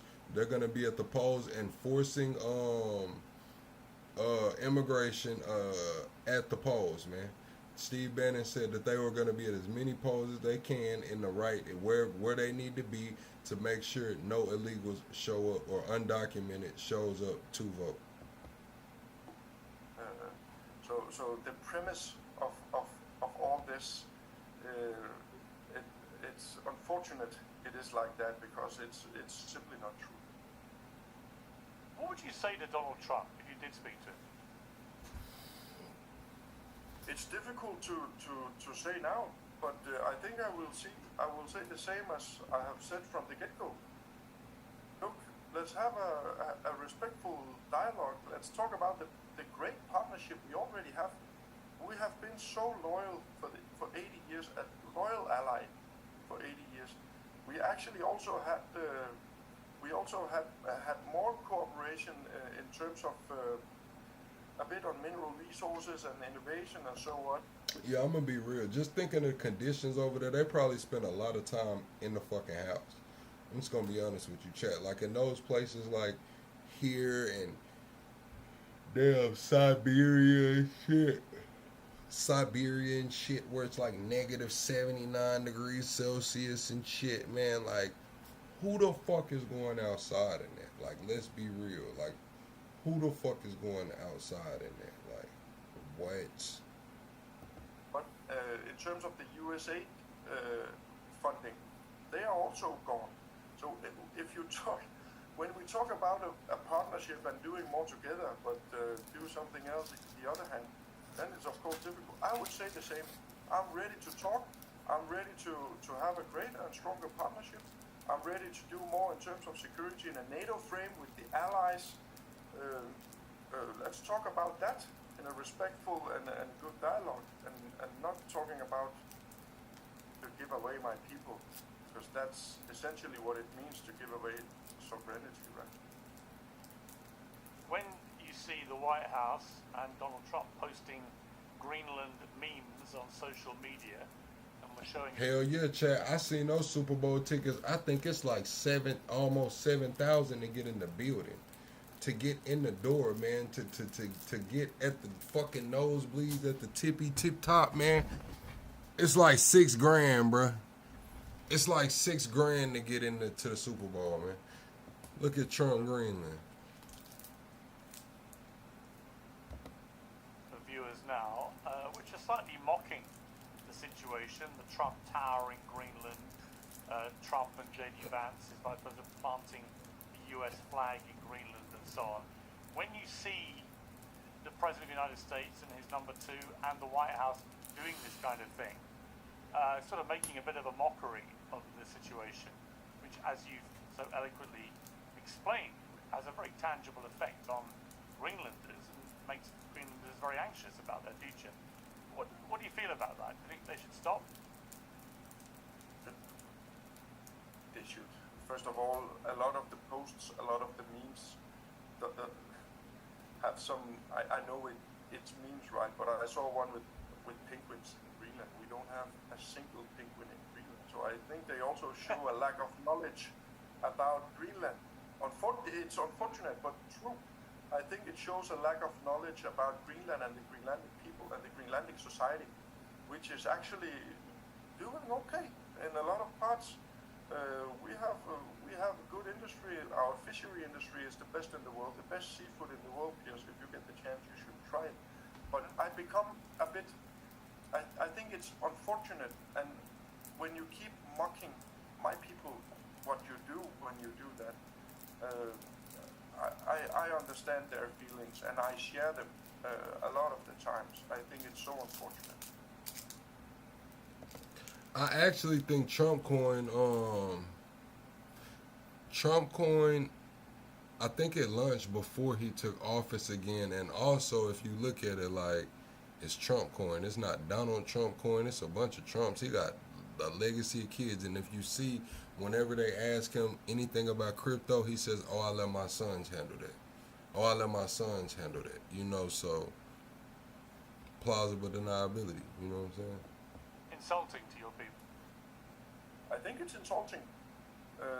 I think it is, because we have said very clear from the beginning. First of all, the way of speaking about an ally, my people, and, thanks, Lamar. Our country, it's of course unacceptable. It's of course disrespectful. Let's have a good dialogue, peaceful and respectful dialogue, as two allies, as two partners. Let's have it like that. We have said it from the beginning, and that's still what I mean. There have been calls from prominent European politicians to boycott the forthcoming World Cup, which is partly going to be held in the United States, along with Canada and Mexico. Denmark have playoff games to get through to the World Cup. Cup. Yeah, Chad, I think the same thing too, XX. The only way I'm going to the Super Bowl is if I'm in a box. I got to be rich enough to get in the box because I'm not spending $6K to sit in some fucking nosebleeds, bro. I might as well have box money before I go to the Super Bowl. I'll be there. Would you support any boycott of the World Cup if it comes to it? I've always been blunt about health. And a lot of leaders from other countries are supporting Greenland, but by supporting Greenland, you are supporting international law, territorial integrity, and the world order essentially. But look, what I'm hoping for. Trump coin has $1 billion market cap. I don't think Trump coin has $1 billion market cap. It does. It's crazy. What I want is a normalized relationship. Relationship we have had for many years. Let's come back to that. Let's come back to respecting international law and territorial integrity, and partners and allies. That's what I want. Of course, if some people are talking about, or some countries are talking about boycotts and so on, I will not get into that discussion. Right now, I'm doing what I can. We are using all of our resources to try to get a normal relationship with the country that we have been a respectful part and respected for many, many, many years. I've got to ask you this because every single public figure in the world, it seems, is being dragged in some... Oh shit, that bad boy number 58 on the top 100. Trump coin number 58 on the top 100, Chad. Shit's wild. Way to the Epstein files scandal. Its market cap is right under $1 billion. It's not quite $1 billion. It probably was. It's not billions, Steve, but the market cap was almost. It's almost $1 billion right now. It's down 3% on the day, and it's 956 million.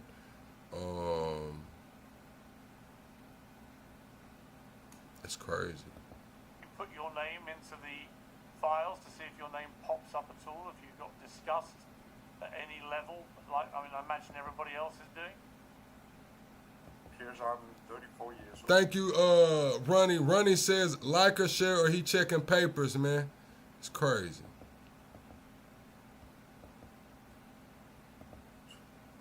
I'm a young man, so when that sort of things were going on, I was still in kindergarten, right?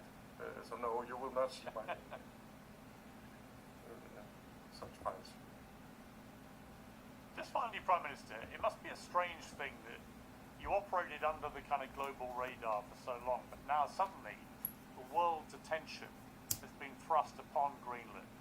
That can also have a benefit, right? I mean, for all the negative stuff and the anxiety it's caused and everything else, I would imagine, some benefit to Greenland being in the global spotlight.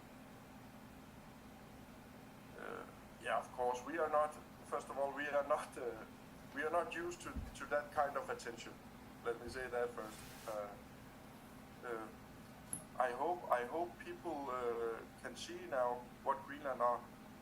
We have such a beautiful country, and we already see increased level of passengers traveling. See, I think, man, what might happen is, bro, they might try to one-to-one. Y'all know they got these Trump accounts coming. What if they tie the Trump accounts to the Trump coin? Kind of like Elon did Doge with X, like when he first started accepting crypto payments. I think, what did he roll out? Bitcoin, ETH, Solana, Doge, and XRP. What if Trump just rolls out the Trump coin alongside the Trump accounts? That would be wild. Our country. Of course, the negative side of the good attention we have now is that we also see cancellations, unfortunately, because of the uncertainty of the situation. But we feel the attention, and we see. We also see. We have seen that it opens possibility for more and better cooperation with others too, because we are, in our opinion, humble opinion, we are quite an attractive country, because we have, we can show scenery that you can't see anywhere else in the world, and we have so many opportunities in terms of. I'm just gonna be honest with you, man.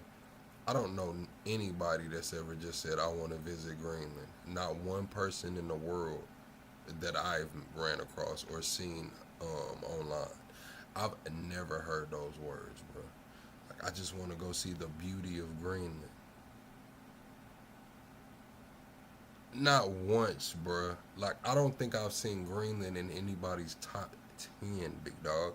This shit is political, man. Nobody wants Greenland for the fucking scenery, bro. I'm sorry, bro. Respectfully as I can put it, man. Nobody wants Greenland for the fucking scenery, dude. Nobody has ever said, let's go visit Greenland and see what it's like. No. The fuck? What is he talking about?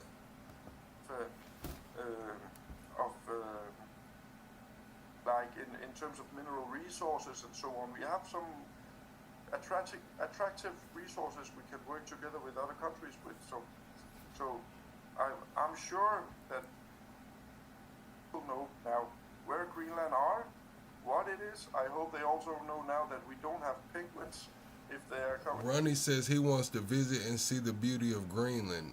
And I don't know if that's a seal or what, man. Ronnie, I promise you, I'm gonna pass on that vacation, big dog. I promise you, man. I'll catch you when you go somewhere else, man. You holler at me when you get back from Greenland. You pick me. Listen, bro. The fuck do I look like going to Greenland, bro? You think I'm finna pay to go to somewhere where there's some damn ice? I'm not trying to listen, man. I'm not trying to go to the damn Swiss Alps. I'm not trying to go to Mount Everest. I'm not trying to go to fucking Siberia. I'm not trying to go nowhere where it's cold, bro. And I'm supposed to be spending my money vacationing, man. What the fuck is going on, bro? We just had a damn winter storm over here and everybody shit a brick. Shit was going on, man. And now y'all want me to go to Greenland where they live like this, man? Hell no. What the fuck is going on? To see those, but we are the land of the opportunity. I really think that we have huge potential in many areas. Well, I wish you all the very best, and I'm going to try and find time to come and have some of your fish, because I'm told it is absolutely world class. So, Prime Minister, thank you very much indeed. Thank you so much for the opportunity, Piers. Well, listening to that, ready to discuss much more, is the host of The Crucible, Andrew Wilson, the New York Post correspondent, Lydia Moynihan, the former Republican congressman and host of The Social Contract. You said it's some big booty Judies in Greenland. It seemed like all the big booties in Greenland would be named Martha or something. You know what I'm saying? Like Susanna, Martha. You know, like a damn near like a 1970s, 80s name. You know what I'm saying? Like a look at Martha over there and Suzanne, man, going to take out the pails of water. Joe Walsh and the Liberal commentator Cameron Kasky. Welcome to all of you. Joe Walsh, welcome back to Uncensored. Kind of fascinating conversation there with a Prime Minister I doubt anybody had heard of before about a month ago, and then suddenly he's propelled onto the global stage. He's a smart, eloquent guy. But interesting that for him the red line, not an inch of sovereignty, shall pass to the United States. What did you make of it? Joshua, I don't even eat watermelon like that. Kiss my ass, man. You thought I was gonna let that little slick, sly, racist shit slide, man? Where you gonna buy your fucking meth at in Greenland, man? The fuck wrong with you? First off, Pierce, good to be back with you. Secondly, Pierce, great interview. Well done. How refreshing and cool is that guy? And he's 34 years old. And that's the first time I've heard him speak extensively. Look, I love that, and that was my biggest takeaway was... Yup, Karen, you hit it. Ingrid, yup. Thick-ass Ingrid going to feed the sheep, man. On sovereignty. This is our country. Back off. Respectfully, he was utmost, respect to Donald Trump, even though Donald Trump deserves zero respect from him with the way that Trump and Vance have treated him and his people. But Pierce, that was the biggest takeaway, is that, look, the United States, you've got as much military access on Greenland as you want. This isn't about military access with Trump. It's never been. He can't say that because that prime minister's too nice and decent. But this is all about Trump wanting to put his name on something and Trump financially wanting to get Greenland's natural resources. What a great young man, a great young leader. Andrew Wilson, we're going to come. Listen, man, I'm not going to Greenland to eat no fucking fried chicken, bro. Like, I'm in America, bro. I'm in the South. If I want some fried chicken, motherfucker, I can go around the corner, man. They got 10 pieces on every fucking block. Popeyes, Churchies, KFC, man. If I want some fucking chicken, no, I'm not going to Greenland to eat no fucking chicken or watermelon. What's wrong with you, Joshua Tift, 4640? Are you high, man? Have you been to sleep, man? Shit. I just unblocked everybody, and here come your bitch ass, man. You probably been up 3-4 days, man. What the fuck is wrong with you, man? Take your ass to sleep before you start seeing Casper and shit, man. Much later in the show to your conversation with Joe Rogan about my shattered hip and the life expectancy that the pair of you decided to come up with, which basically inferred. Wait a second. I thought I was nice. I thought I was super nice. You were actually.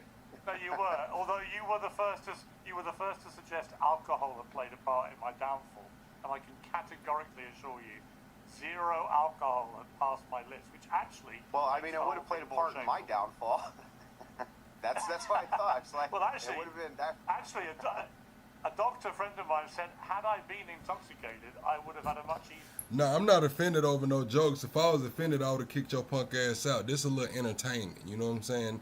This is not just the average boring, you know what I'm saying, shit where we sitting around the campfire. Nah, I'm going to joke back, motherfucker. And guess what? I got the microphone, and I got the gun in this bitch, and my mods got guns in this bitch. If we don't want you here, you wouldn't be here. If I was really bothered, you would have been the fuck on, back on the block list, man. Just a little entertainment. While we watch Pierce Morgan and Andrew Wilson and them, little Joshy boy. Easier fall. I'd have basically rolled, and I wouldn't have caused such damage. Anyway, we're going to come to that later because it made me laugh. Welcome back to Uncensored. It was a great interview actually with you and Joe. I really enjoyed that. This issue of Greenland. I mean, let's extrapolate this really to a wider worldview that Trump seems to have, which is, you know, I can take what I want. The United States is so big, so powerful. We have the world's biggest military. If I want Greenland, I'm going to help myself. Do you, as an American, do you feel comfortable about that kind of mindset, particularly relating to a country that is under the sovereignty of a NATO ally, which is not just any old NATO ally? The Danes actually lost, I think, the third as highest number of people in the Afghanistan war, for example, when they came and fought with Americans against the Taliban per capita. I think it was the highest per capita actually with the Danes. So you know, the Americans owe the Danes a lot, and yet he's got the president saying, "Yeah, I may just come and take you." But what did you feel about that?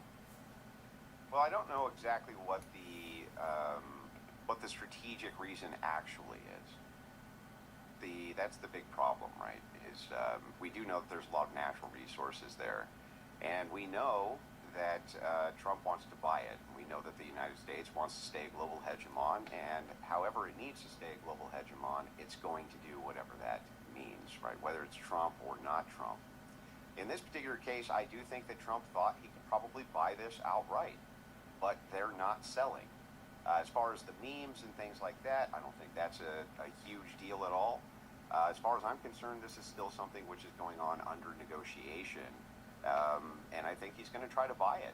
I think he's going to try to buy it for the strategic interests of the United States, and good luck to him. You know, maybe it'll be the 51st state. Well, you know, Cameron Katke, welcome to Uncensored. You know, I've been saying from the start of this debate about Greenland, there are only 60,000 of them. You're not talking about millions of people. And I don't know how many of them would categorize themselves as wealthy or poor or whatever. I'm not sure exactly of the economic breakdown of Greenland. But if they were, for example, as I posited to the Prime Minister, to vote in a referendum to be independent, which, notwithstanding what he said, most people think is more likely to happen, that they would vote to go independent. If the Americans made an offer, significant financial offer, to enrich the lives. Damn. They said the average salary in Greenland is about $3,200 a month. I thought they was getting a little bit more than that, you know. I thought they was out there working on like the oil rigs and shit, but I guess they got some regular jobs out there too. About $3,200 a month, man. $3,200 a month is what they're making. So that's more. That's about what 48. They say it's 48K a year. So the average Greenlander's making 48K a year. Piers Morgan said earlier about offering them about 60,000. Man, I don't know, bro. I don't know if Greenland goes for the 60K if they already making average 48K a year. Greenland, I'm not. I could see that potentially being an option they may take. Well, in Europe, they have healthcare, and I think that that's what a lot of people want. In the United States, you can get sick and just go broke, and that's something that Donald Trump is not willing to do anything about. But the Greenland situation boils down to the fact that the global order that was established after World War II to prevent something like that from happening again is something that President Trump is more than happy to not only disrupt but chip away at if it serves the interest of whoever he is working for. So the Greenland situation, in my opinion, is Trump just happily playing Risk because he likes throwing power and tough talk around. But ultimately, it's something that is going to be very damaging to the United States, to our reputation, which has already taken so many hits in the past year. And being a global power is not just about what type of force and threats of violence you can throw around. It's not about what type of money you can throw around. It's about partnerships and building trust with other leaders. And in the past year, Donald Trump has given places like the EU a lot of reason to believe that we are not a stable partner. And that's why I think a lot of those countries are willing to... Nah, they do make a lot more in there. Like, that's the average salary. They do collective bargaining agreements. They do not have a statutory minimum wage. Wages are determined through collective bargaining agreements, especially in the public sector. Salaries vary by location, with higher pay in urban centers like Nuuk. Additional allowances for remote or challenging work environments. So, yeah, they saying entry-level roles as a camp counselor, a data entry, will get you 54K a year. So that 48K is, just on average, depending on what job you got. Turning to China, and it is going to backfire for generations. Turn into China. Yeah, I mean, Lydia, I don't think they're going to look at what they're China doing financially. No, not if you look at what they're doing financially. No, the United States is still the hegemon. It's going to stay the hegemon. The EU is not going to do anything about it. There's mayors of cities here, I believe in the United States, have more than 60,000 people. You guys have TDS, and everything Trump does is evil and awful and this and that. But the truth is that this is a hegemon. It is the global hegemon. And if we want to leverage our nation in order to acquire more land in our strategic interests, we're going to do that, and the EU is not going to do anything about it. That's the truth. Okay. All right. Let me bring in Lydia. Welcome to Uncensored, Lydia. Good to have you on. Do you agree with that? I mean, a lot of people feel that talking that way about a country owned by a NATO ally is at best disrespectful, and at worst the actions of a bully, right? Somebody who just says, you know what, if we want it, we're going to take it, and there's nothing you can do about it. Well, if you take a line out of Billie Eilish's book, no one is illegal on stolen land. So I think we have every right to it, according to her logic. Look, I don't think we should use military force. I don't think that's going to be happening. But look, people have wanted Greenland in the U.S. since William Seward back in the 1800s. When he purchased Alaska, he also wanted to get Greenland. Truman, once again, tried to get Greenland. And the history of the U.S. is purchasing land. The Louisiana Purchase. Alaska, the Virgin Islands, about 100 years ago, we purchased from the Danes as well. So I think it's very reasonable that Trump wants to expand his footprint, and if this is the kind of thing that he can get done, we know he loves deal-making, I think more power to him. And it is an important strategic asset. Of course, it's very close to the Arctic, to China, to Russia. It's an important place to launch potentially missiles. The cool climate makes it perfect for data centers that can cool naturally. There are those rare earth minerals that right now we don't have in the U.S. So I think it would be great if we can cobble together some kind of deal that everyone is happy with. More power to him. Okay, let's move on to other big stuff in the news. Joe, the Epstein scandal. So many things pouring out of this massive... So she spoke about data centers. Elon's talking about putting data centers in space. Earlier this week, his company SpaceX acquired XAI, right?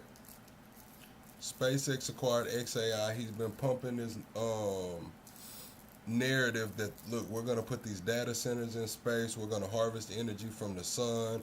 We're going to go to singularity, type whatever civilization. A lot of people are saying that this is the same thing that happened when Tesla bought Solar City. It's really just a money play. XAI is bleeding money right now. Tesla's really profitable. So, XAI, the way they're bleeding money, maybe they don't get, the funding's going to dry up. So you put it under Tesla where you can get guaranteed funding. Now, knowing that, it makes a lot of sense. But do I still think Elon's going to try to be ambitious and put those data centers inside of space? Of course, I really do. I mean, shit, he has Starlink out there. I think Elon's going to try to put those data centers in space. The drop of stuff that came in the last few days. Interestingly to me, because I'm in London at the moment, the consequences of this dump have been dramatic in the UK. Right? Yeah. We are currently engulfed by what I would say with some confidence is the biggest royal scandal in my lifetime and the biggest political scandal in my life. No, I don't think Tesla is. I think SpaceX is. SpaceX is the one that's that made all the money. That's the reason they merged XAI with SpaceX, and what's being pushed to us is the data centers in space, which I do think he's going to try that initiative as well. But it's also a funding play because SpaceX is that profit. Lifetime, both happening simultaneously as a direct consequence of the former Prince Andrew. But at the time when Tesla bought Solar City, I believe Tesla was profitable then. Now, What's up, Chris? I'm back in Windsor, and Lord Mandelson, who I suspect will soon not be a lord and may well be propping up a prison cell, who was the UK ambassador to Washington. These guys are toppling like dominoes, but what's interesting is we're not seeing Americans toppling like dominoes, even though there's a plethora of big-name Americans in there. What's going on here? Why is it that America, for some reason, is not exacting accountability in the same immediate, dramatic way that we're doing, say, in the UK? And Pierce, kudos to you over there because, yes, you are beginning to aggressively hold the rich and the powerful, the elites, accountable for their relationships. What's up, Useless? What's up, Chris? The head of the pedophilia ring, Jeffrey Epstein. We're not doing that here. Republican, Democrat, independent business leaders, political leaders, there are a bunch of rich and powerful, elite people, men in these files, and we're not going near them. I think the president of the United States right now is doing everything he can to protect them. I think he's using the Justice Department to protect powerful people. Again, Republican and Democrat across the board. We're not holding them accountable. And Pierce, I'll leave you with this. Look, the current president of the United States is mentioned in these files thousands and thousands of times. There are allegations, just allegations, Pierce. There are allegations in these files that Donald Trump raped underage girls and I don't know what that means, Lala. Lala. Stop you there, Joe. Allegations. But here's the problem. Yeah, but Joe, here's the problem. Those have already been looked at, instantly dismissed as the stuff of fantasy. The problem, if you're Donald Trump, is that absolutely anyone could call in with any outrageous allegation, and it gets locked, and then appears in these files. I think we've got to be. I don't know how to say your names. Sabusio. What it do, Sabusio? A bit more grown up about how we approach it. Nobody thinks Donald Trump raped children, right? I mean, you don't think that. I don't think that. And it's already been dismissed by the investigators as the stuff of just a nefarious caller wanting to do damage to him. Dan, why you think Hillary and Obama wrote the Trump files? What do you mean? Didn't Trump say he don't like how they doing Bill Clinton, man? He don't like how they doing Bill Clinton. However, I would caveat that by saying, I don't think it's enough that there are still millions of files that are not being released. right? I don't think it's enough. And I've always felt, because I talked to David Boyce, who was Virginia Giuffre's lawyer, and is one of the top criminal lawyers in American modern history. He said he'd never seen anything which pinned Trump to any criminality with Epstein. Yes, he had a long friendship with him. Yes, obviously very embarrassing. Yes, you know, he should be more transparent about it, I think, rather than trying to shut it down all the time. But no one's produced any evidence, actual evidence, that suggests criminality with Trump.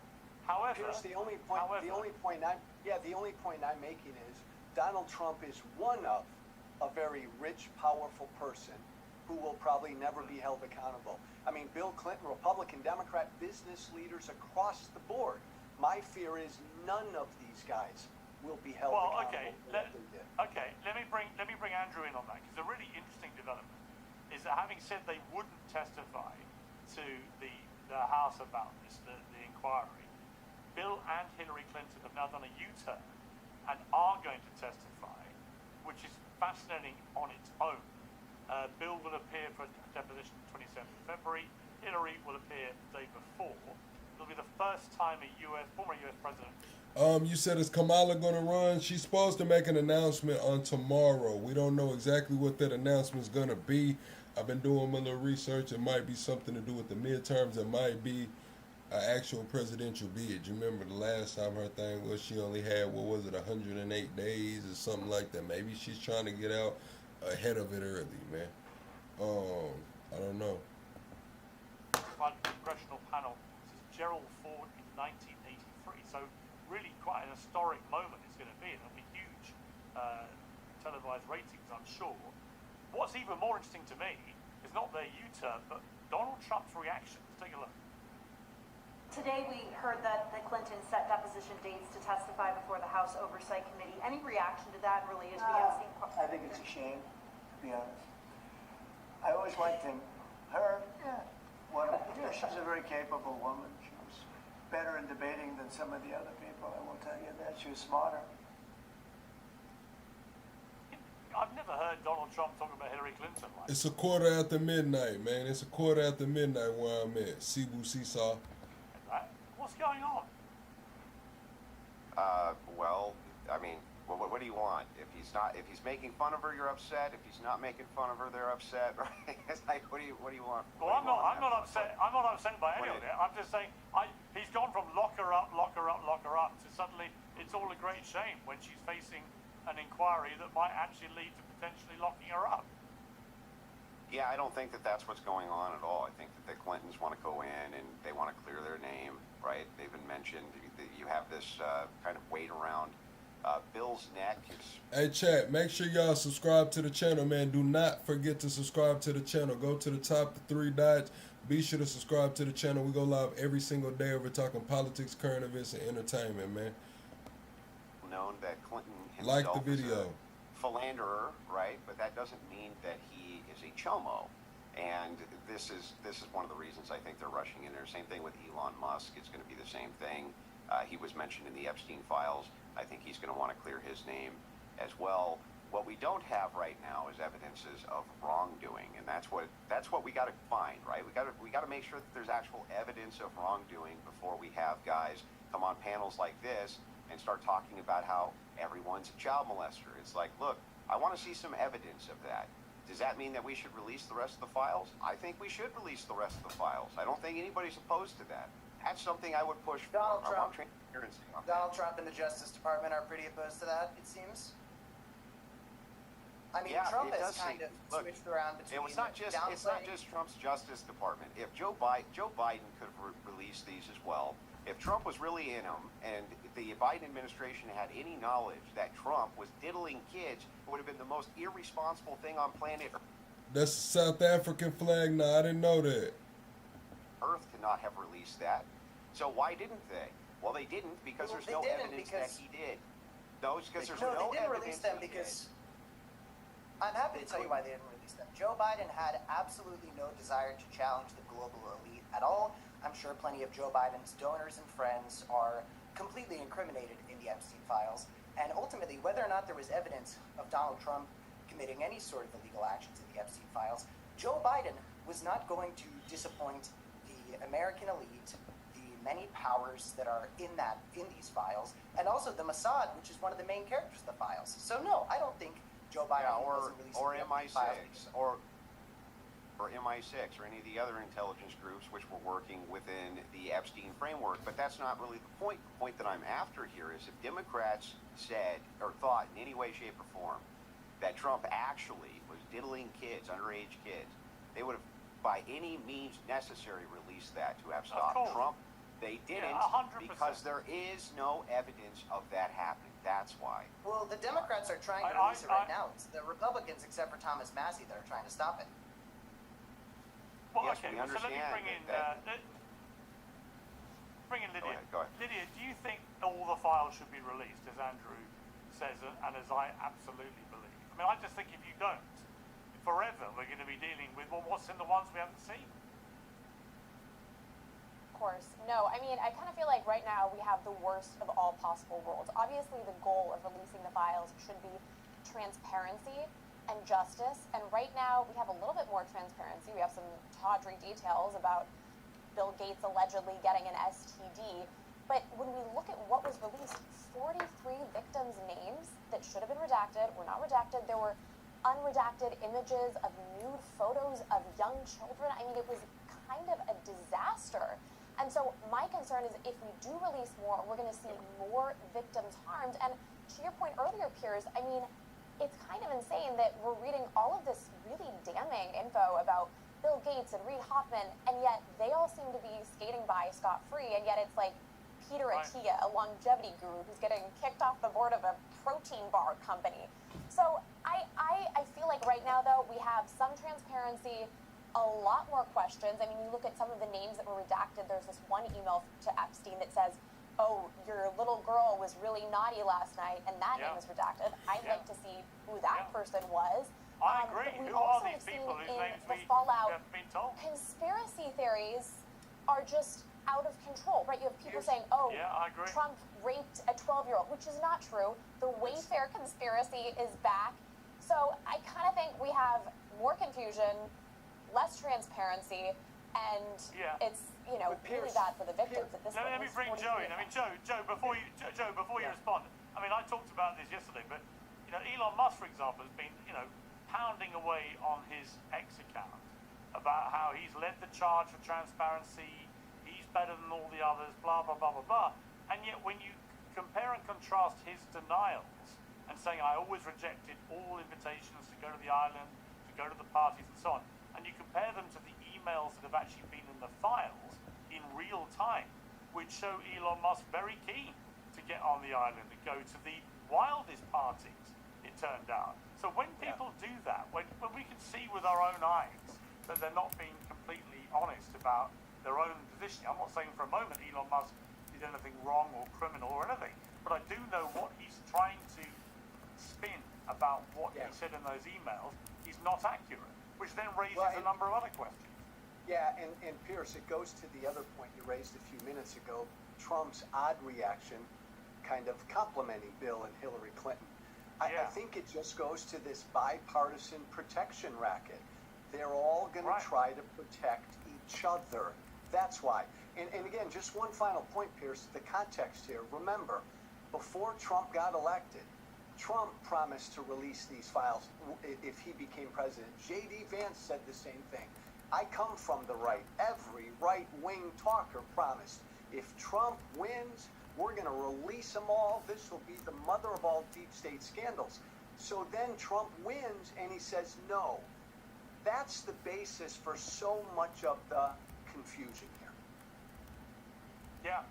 There is confusion, but don't you think that if there was something super damning in there about him, he wouldn't have campaigned on that? Obviously, he was the one to bring it up. Joe Biden, Democrats weren't talking about this at all.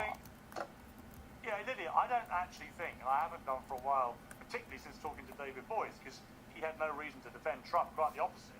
He said he looked at the files and there was nothing in there that incriminates Trump. I've never felt that Donald Trump himself has committed any crime in relation to Epstein, but I do think there are a lot of people in the potential criminality firing line who may well be Republican donors or maybe friends of his, business associates, who knows, right?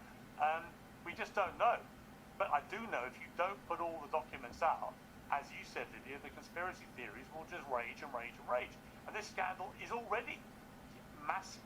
I mean, it's hard to think of a bigger scandal of its kind that we've seen in our lifetimes. And it's only going to get bigger, I suspect. We don't even know, we haven't even been through probably a tenth of what's in the current dump. Let's just turn to another issue. Andrew, I'll come to you on this.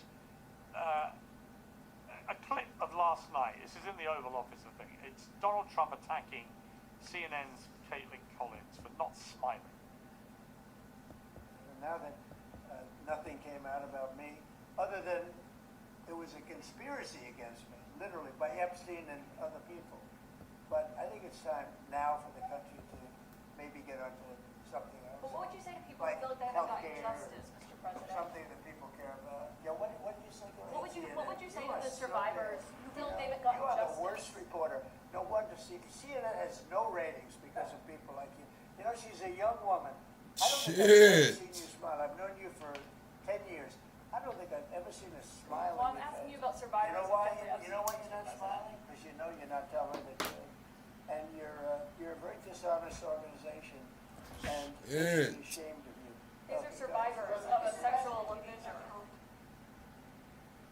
No, Andrew, full disclosure, I know Caitlin a bit. I used to do the 9 o'clock slot at CNN. She does that now. I think she's a great journalist, a great correspondent. Does she very smile? fair. She smiles all the time. Hey, what's Oh crazy God. is Pierce was just talking about Dom Lemon. He said Dom Lemon took over his office when he went in there. Now this lady got his slot. It's like, damn, Pierce ties everything back to when he worked at that motherfucker. You could just say She doesn't smile when. Well, hang on.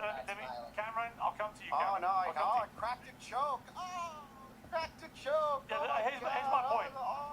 Andrew, here's my point. Donald Trump has taken in the last sort of year or so to being pretty offensive to female correspondents in particular. Should he do that, or should he be a little bit more respectful? Trump's whole stylistic is being very combative with media. It's one of the things that really work with him as a strategy in dealing with them.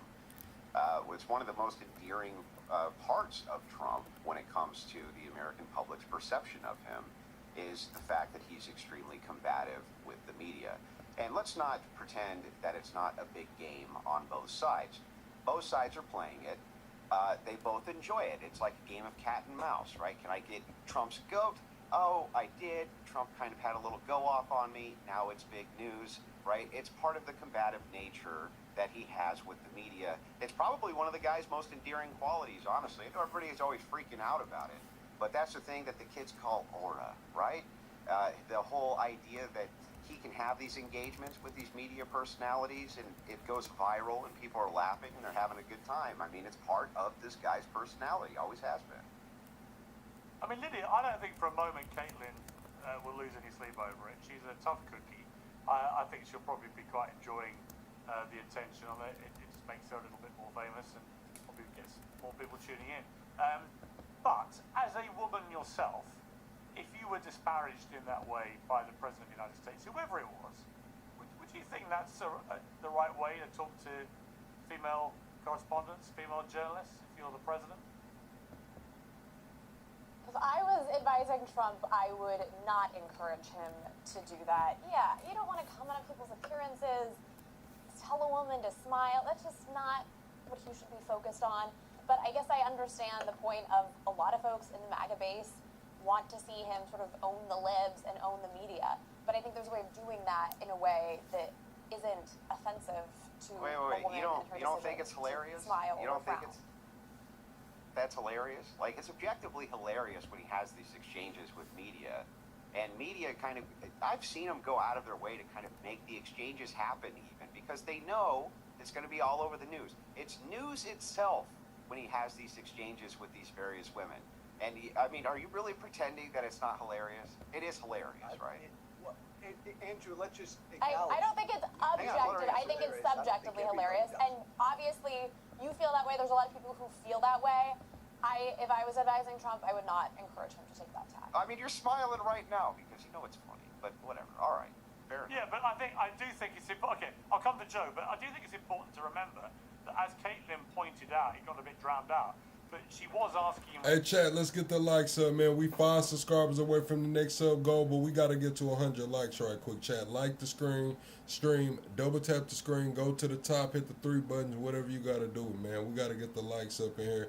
I got the panel created. I dropped the link to the panel in the Discord, man. I got it on my wall, and we're going to get ready to, after this is over right here, in about 10-15 minutes, we're going to go to the panel. So I got the panel already loaded up. Y'all going to get your shit together if y'all going to join the panel.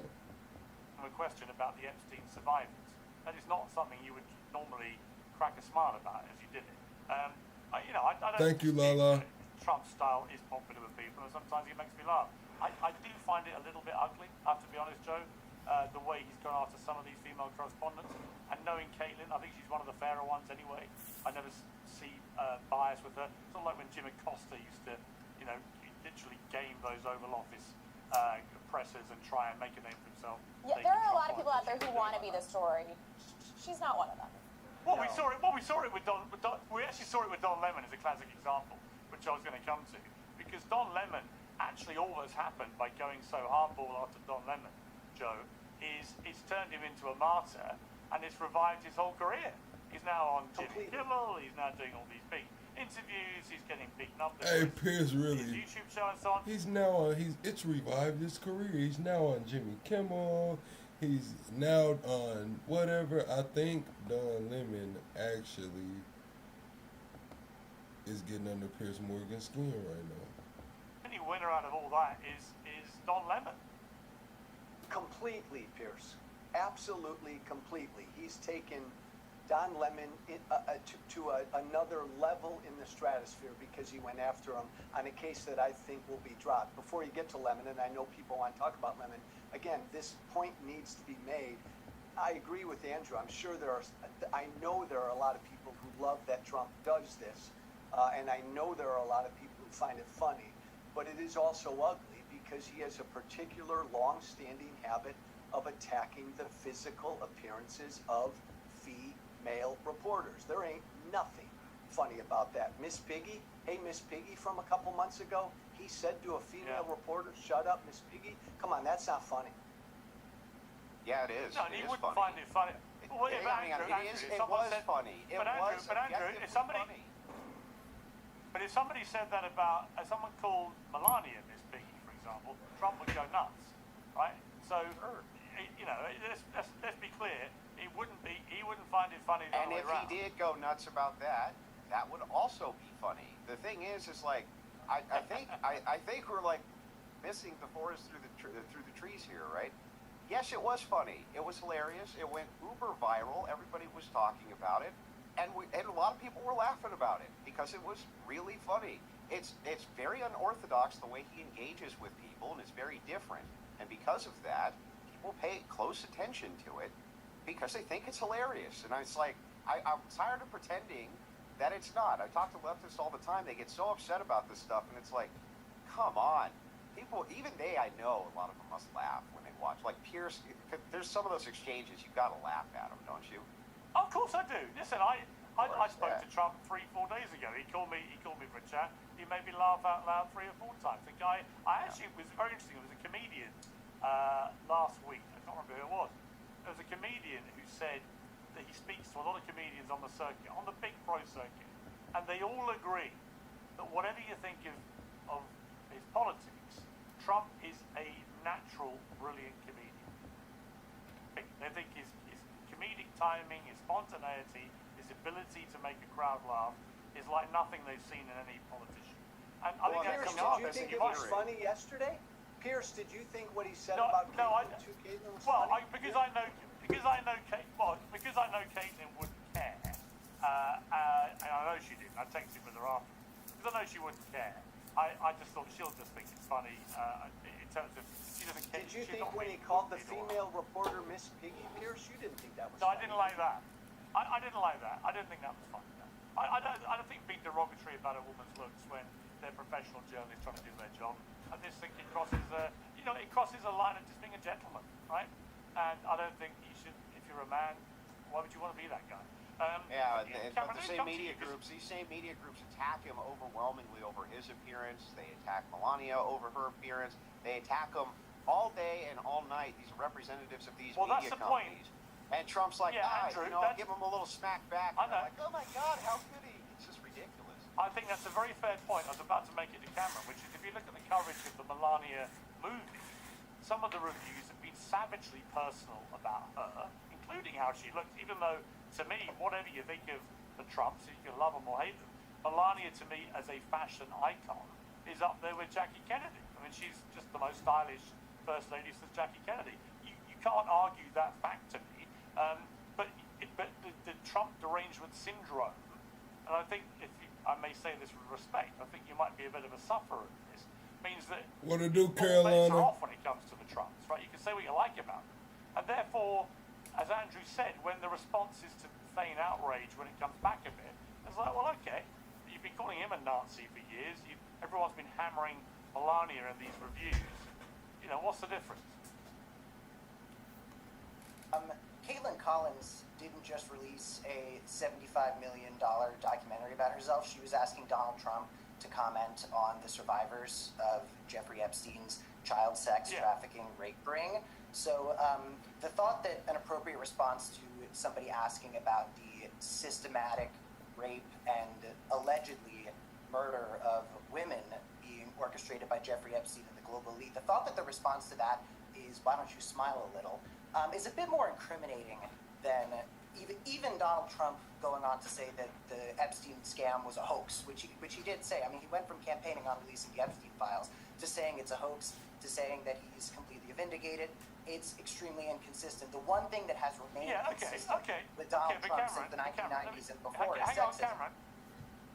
Cameron, let me stop you there, because you, as you know, you were on a CNN panel last week, and you had to apologize after saying this.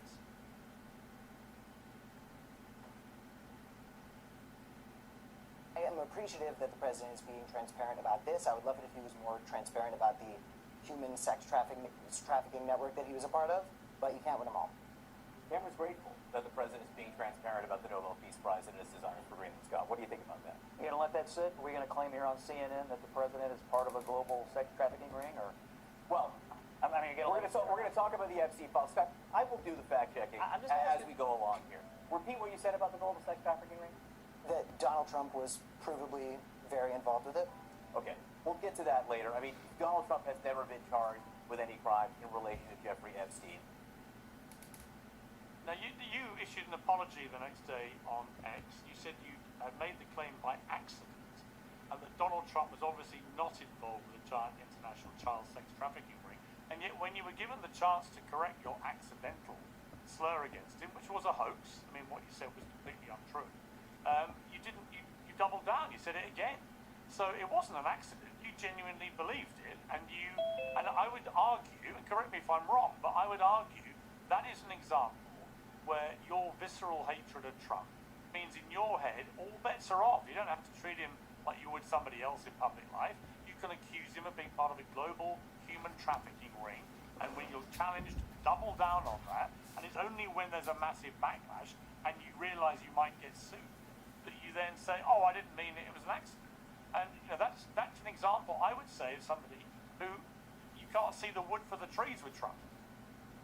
Well, I think Donald Trump should sue a lot of people for a lot of the ridiculous claims that have been made about his involvement with Jeffrey Epstein. And I think that when he does, he's going to have to go to discovery, and he's going to have to testify under oath.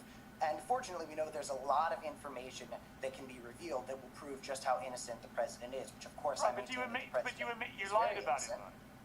Yeah, but Cameron, you admit you lied about it. Well, I didn't just make one mistake. I made two mistakes in a row. And if the president chooses to seek legal action, we're going to learn a lot in discovery and when he testifies under oath. And he's going to be completely vindicated. He's made it very clear. That wasn't my question. My question wasn't. What a snake! My question wasn't that you made a mistake.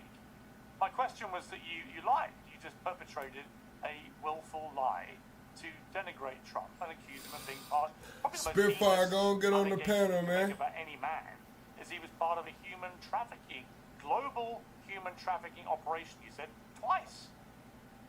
I know, and it's one thing to tell a lie once, but to make that mistake To say something so horrible as a mistake like that twice is just so unacceptable.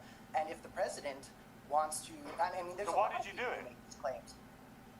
Well, you so know, why did you do it? We all make accidents, and Donald Trump, I mistook his deep involvement with Jeffrey Epstein over the years, with an involvement with Jeffrey Epstein's human sex trafficking ring, when it's very clear the president was not involved with any criminal activity. He was just extremely close with Jeffrey Epstein, who had been doing this for a very, very long time. And I think that the president has every right to prove to everybody that he is completely innocent, and there's a lot of evidence that will show that he's innocent, which I maintain that he is. Actually, he doesn't have to do anything.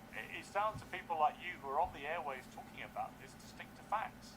And I put it to you that your hatred of Trump is so demented that you just didn't think it mattered.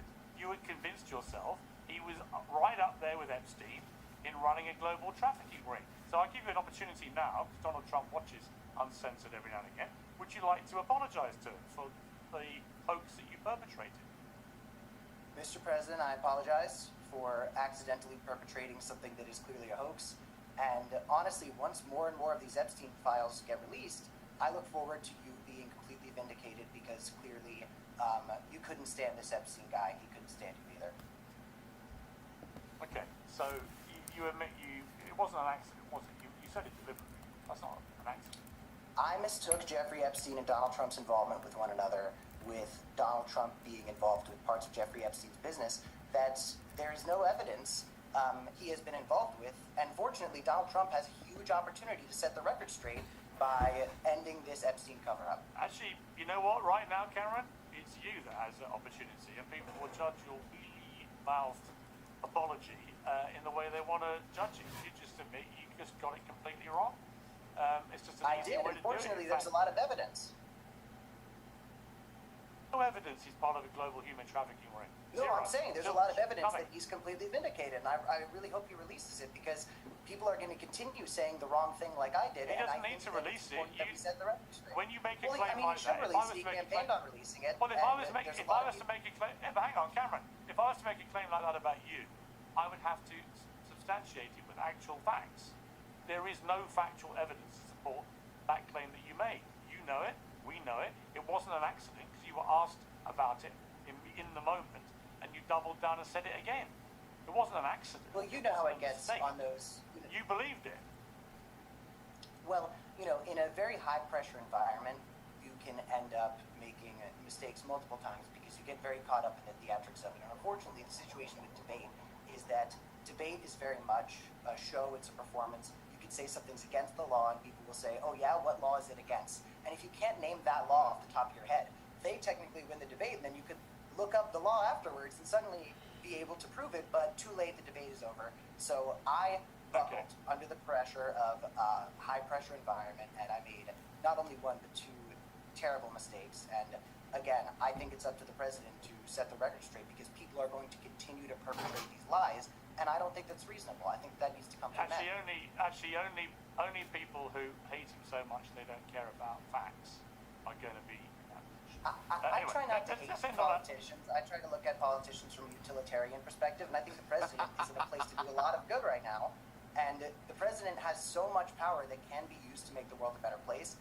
And my hope But for the Donald problem, Trump Cameron, is when you say something like he was part of a human global trafficking ring, you do the cause of holding Trump to account irreparable damage. And I'm not sure you entirely get that, because actually by going that hard wrong about Trump, devalues everything else you then say about it. That's the problem.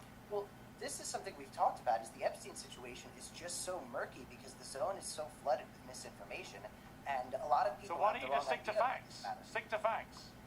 Literally stick to facts. It's much easier. I promise you. If you're cracking under the pressure of appearing on panel shows like this and saying completely outrageous things which are lies, my advice to you is to take a bit of a chill pill, study information a little bit more detailed, study facts, and talk about facts. You can put your spin on the facts, but what you can't do is invent allegations of people being part of a global human trafficking setup. Andrew, I want to end on a happier note. I want to play the clip of you and Rogan talking about my shattered hip. Every time I see anybody who's 60s, they get the hip injury. It's bad. Yeah. It's not good. I think they think your lifespan at post-hip surgery is like 10 years. Yeah, it's right. And he'll probably be better than that. Now, let me assure you, Andrew, that I intend to live past 70. The information that Joe was citing is not entirely erroneous. So it came from a study in 2007. I obviously was panic-stricken and checked this, that in 2007, when hip replacement operations were not great, and they were mainly done on older people, then, like in their 70s, 80s, then the average life expectancy, which it would have been anyway, was around 10 years. However, I can confirm now the surgery is at such an advanced level, and the hip replacements themselves are so bionic and fantastic, that my hip, I'm told, will last up to 25 years. And I want to take a bet with you now and Joe Rogan. I will live as long, if not longer, than my new bionic hip. $500 says I outlive my hip. You might live longer than me anyway, right?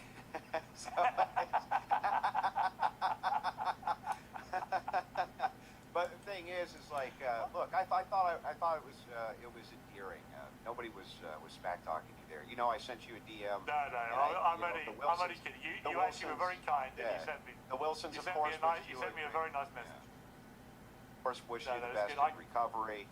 So I do appreciate coming on the panels and you allowing me to tangle with other people's worldviews. And I think over the course of things, you deal with people enough, you kind of become friendly with them, and then eventually friends. That's how that works. And I did wish the best for you. I was sorry that happened. You came up in the course with Rogan because, of course, we're talking about different media personalities, and you're a character, right? So you're gonna come up. That's how that works. But I do wish you the very best, and that your recovery goes very smoothly. Just to be clear, I found it hilarious. I love Joe Rogan. I love you. I thought it was great. The person who didn't find it quite so funny was my mother, who suddenly thought that she might outlive me. So she might outlive us both. She might outlive us both. Can I just say, Pierce, since I'm not sure if I'll get this opportunity. I'm not sure I'll get this opportunity again. So I just want to say, given that my primary issues are gun violence and human rights. Man, listen. All right, chat. We got the panel open, chat. If y'all want to join the panel, and debate, we got the link on my community tab wall. I also have the link in the Discord if y'all want to get on here and have a conversation or debate or whatever. What to do, Marvin? I see you in here, Marvin. We are live on Debate Nation right now. Debate Nation with 2 N's. Debate Nation with 2 N's.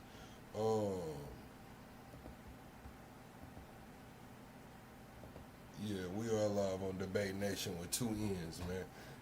I do have the link dropped. Let me make sure that I got the link everywhere, man.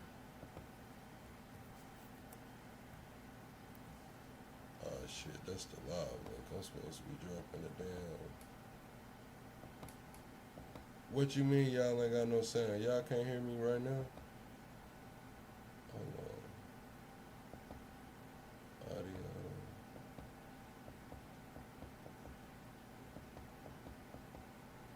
What the hell is going on?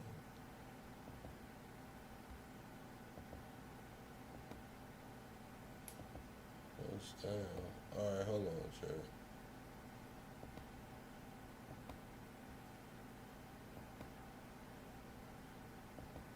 Why the hell I ain't got no sound?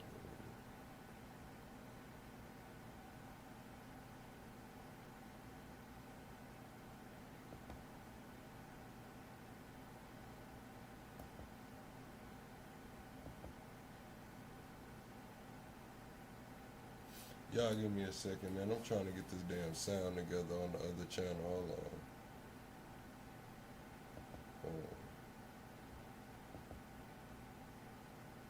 Alright, can y'all hear me now? Yo, can y'all hear me now? The sound should be here. The sound should be here now. All right, chat. Let's get over there. Y'all say y'all can hear me. All right, chat. I'm dropping a link if anybody wants to join the panel. The link is in the Discord. I'm finna drop the link over here for the Plugsation channel. We'll be live on Plugsation for a minute. Hold on. Let me get to the Discord. All right, boom.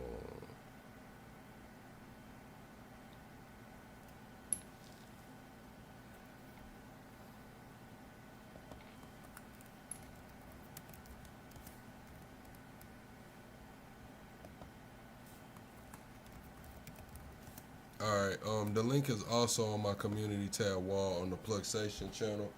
You said there should be so many polls.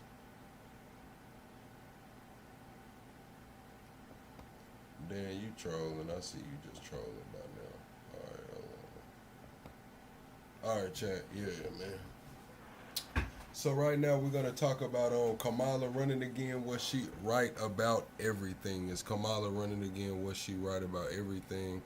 I need to go, where is that at in the Discord? Let me go see if I can see what's going on, man. Let's see.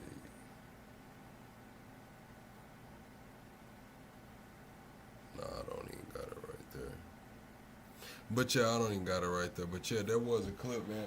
They're saying that Kamala did something about a login, and she's supposed to be making an announcement tomorrow, whether it's regarding the midterms or maybe a presidential bid in 2028, man. So that's what we're gonna have this convo about.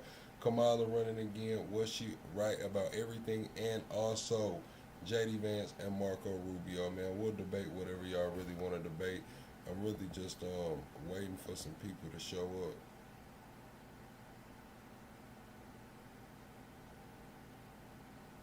If anybody's gonna show up, hold on, chat. That's what I can do. Alright, boom. Alright, chat. Y'all got any questions for me about anything that y'all wanna know my opinions on or my thoughts? You said she's gonna flop it? Maybe. There's a chance. I think a Newsom Kamala ticket will be stronger than a Kamala Tim Walz ticket.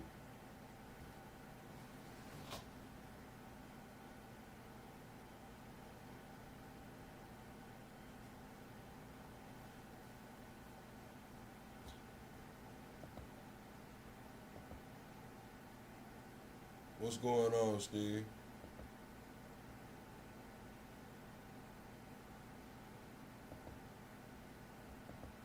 Hold on, I can't hear you. Hold on, Steve. Say something now, Steve. 1, 2, 3, 4. 1, 2, 3, 4. Test. Yeah, you are good. We got you in now. We got you in. Yeah, good show. Good show today. Man, I appreciate you. Got a little feedback. I got a little feedback. Damn. Hold on. I don't know why. Hold on. I'm good on my end. I can just hear you echo. Alright, give me 1 second. I got you.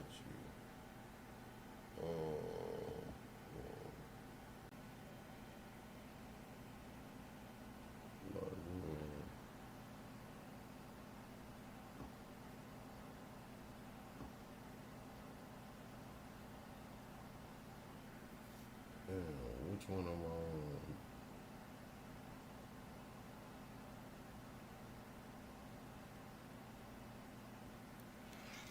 on? Alright, chat. I'm getting it together. Steve should be over there. Hold on. Let's see. Is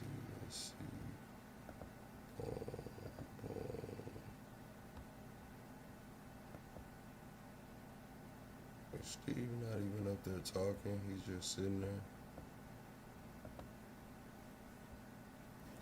Alright, boom.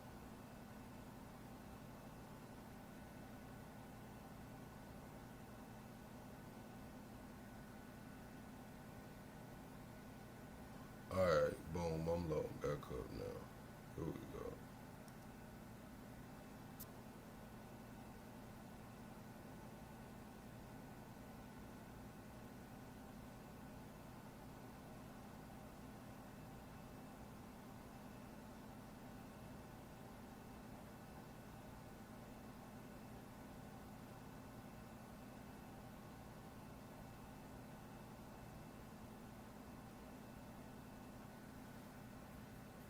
Damn, chat. Can y'all hear me? Are y'all still here, man? Press 1.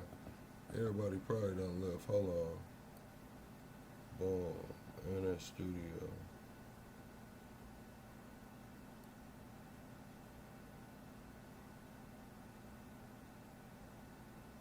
Alright, man. Oh, alright. There goes Steve. Add the stage. Boom. Can you hear me? Yeah, I can now. I had to switch devices. The echo should. You can't hear me at all. I can't hear you though. I don't know. Chat, can y'all hear me over here? Lamar, can y'all hear me? I can't hear what you're saying. What about now? What about now? No. No sound. Spitfire say he heard me. I can't hear anything. Leave and come back in. Leave out and come back in. Spitfire say he can hear me. I'm gonna log off and come back in, okay? Alright, bet.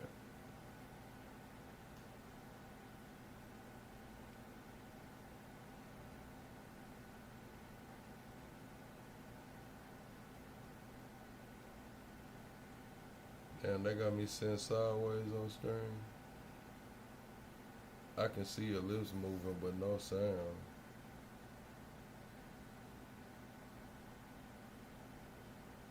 No, I can't hear you, bud. Hang on. Okay, hold on. I saw your finger go up. I can't hear you at all.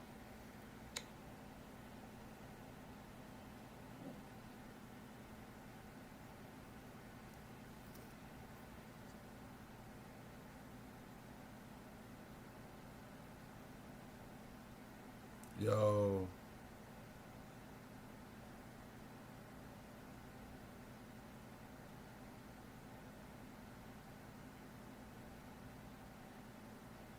Alright, chat. I should be able to be heard now. You can hear me, Steve? Yeah, I hear you good. Alright, bet. We here. Nah, Spitfire, y'all good. We here now. Yeah, Caroline, I know y'all didn't lose me over here on Pluxation, but because I'm running 2 different devices right now. Steve said I had an echo, so I was trying to make sure I cleared that up for him so he wasn't dealing with that echo.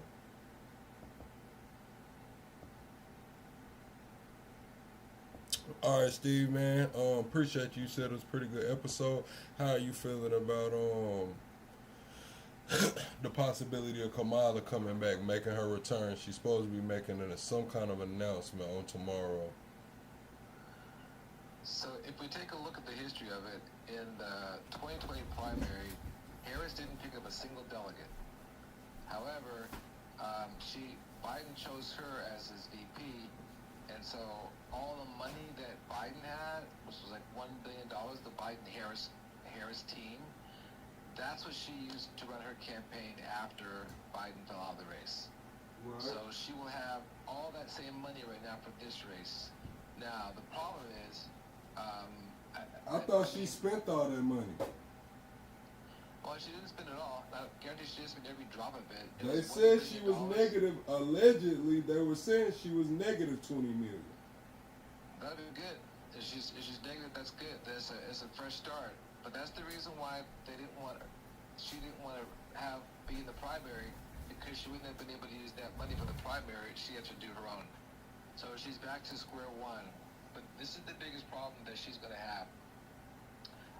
The progressives, like Bernie's not going to run, but there's still going to be Bernie progressives involved. And their thing is, let's not use big money.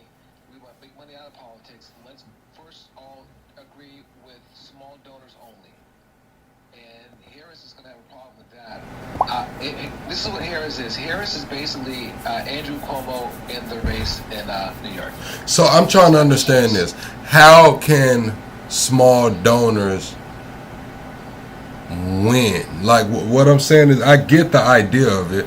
Like, oh, stay away from the super PAC, stay away from, certain PACs. But I don't think the money is going to be there. Like, there's gonna have to be some big funding coming in. Like, what did they say? She spent $1 billion last cycle? They don't raise $1 billion just off small donors. They don't do that. So look at Bernie Sanders in the 2020 race. They made a deal. All the candidates made a deal. We're not going to take big donor money. Okay. Bernie raised $11 million, and like he says on Friday, I need to get some money. He's goes online and says I need everybody pitch in. By Monday morning, he had $12 million. He get $11 million in 3 days. Biden couldn't even raise $1 million in the same time period. And the reason why is look at Biden's rallies. Biden didn't have these big rallies. Bernie's got 35,000, 25,000, 10,000. Biden had 200, 500, 100. So if you don't have people, small business voting for, or small donors pitching in, they're not going to come out to the polls. And that was a problem with Hillary Clinton. Hillary Clinton didn't have the individual votes. You want a grassroots effort. You don't want to. No, of course, I understand you want a grassroots effort. No, I get that part. What I'm saying is, how does it play out? How does it play out when we have one side that's gonna have that already has the algorithm? The only way I see it playing out is if they take Mamdani's playbook and they have to own the algorithms. But we seeing these algorithms being bought out. We just seen, Elon, Guy X, he can tweak the algorithm whenever. We seen Larry Ellison getting TikTok, tweak the algorithm whenever. So it's going to be harder and harder to get that organic or even that tune. They'll literally have platforms fighting against them potentially. I'm not going to put that on the platforms. I'm saying potentially. Because we seen it happen the last election. What did they say? Didn't Zuckerberg come out and say that the Dems made him suppress certain shit on his platform? Actually, I think what it was they were trying to get all the misinformation about COVID off there, and that was way before the election cycle. But I remember at the end, he's just saying whatever it takes to get in good with the administration. That's what he went on Rogan for. He's just saying things to get in under the administration. But what we do know is that the best example is Zoran Mamdani. Okay, Zoran Mamdani only took small donations. He didn't take any billionaire money at all. But that's not. I don't think that's true because the lady said. I'm saying people around him are saying that he took money from the billionaires. He took money from some Muslim, really wealthy Muslims. That's what they're. I'm just saying. You said that before, as I looked it up, but I couldn't find anything like that. I got the clip. I'll put the clip in the Discord. I'll just tag you in it. It's again, he was very transparent. Feedings, picking them up from school. He wants to be in the trenches. He's not describing a hands-off fatherhood where the wife does all the work and he just comes home to be the disciplinarian. Mamdani was very clear, and also he's very transparent. So he shows where all of his donors came from. And that's the difference. On the other hand, Andrew Cuomo had a super PAC with 13 billionaires. So even though all that money that Cuomo had, it didn't win the race in the end. Because Mamdani had other areas of his life. Bro. Mamdani ended up having 100,000 volunteers. So whoever's going to win this race is going to be about who has the most volunteers, and whatever candidate goes to the small towns and get those small individual votes. What you don't want is for your average vote count to be above $100. Like Harris was at $200 for a small vote count. Bernie Sanders is anywhere between $11 and $27. And that's going to make the difference. I think that's going to make the difference in the race. I think that she's being funded by the same billionaires that didn't want Mamdani in there. She's being funded by Team Andrew Cuomo. That's who's pushing her to do this. And so, as far as that goes, I think that she's going to be about the big donor class.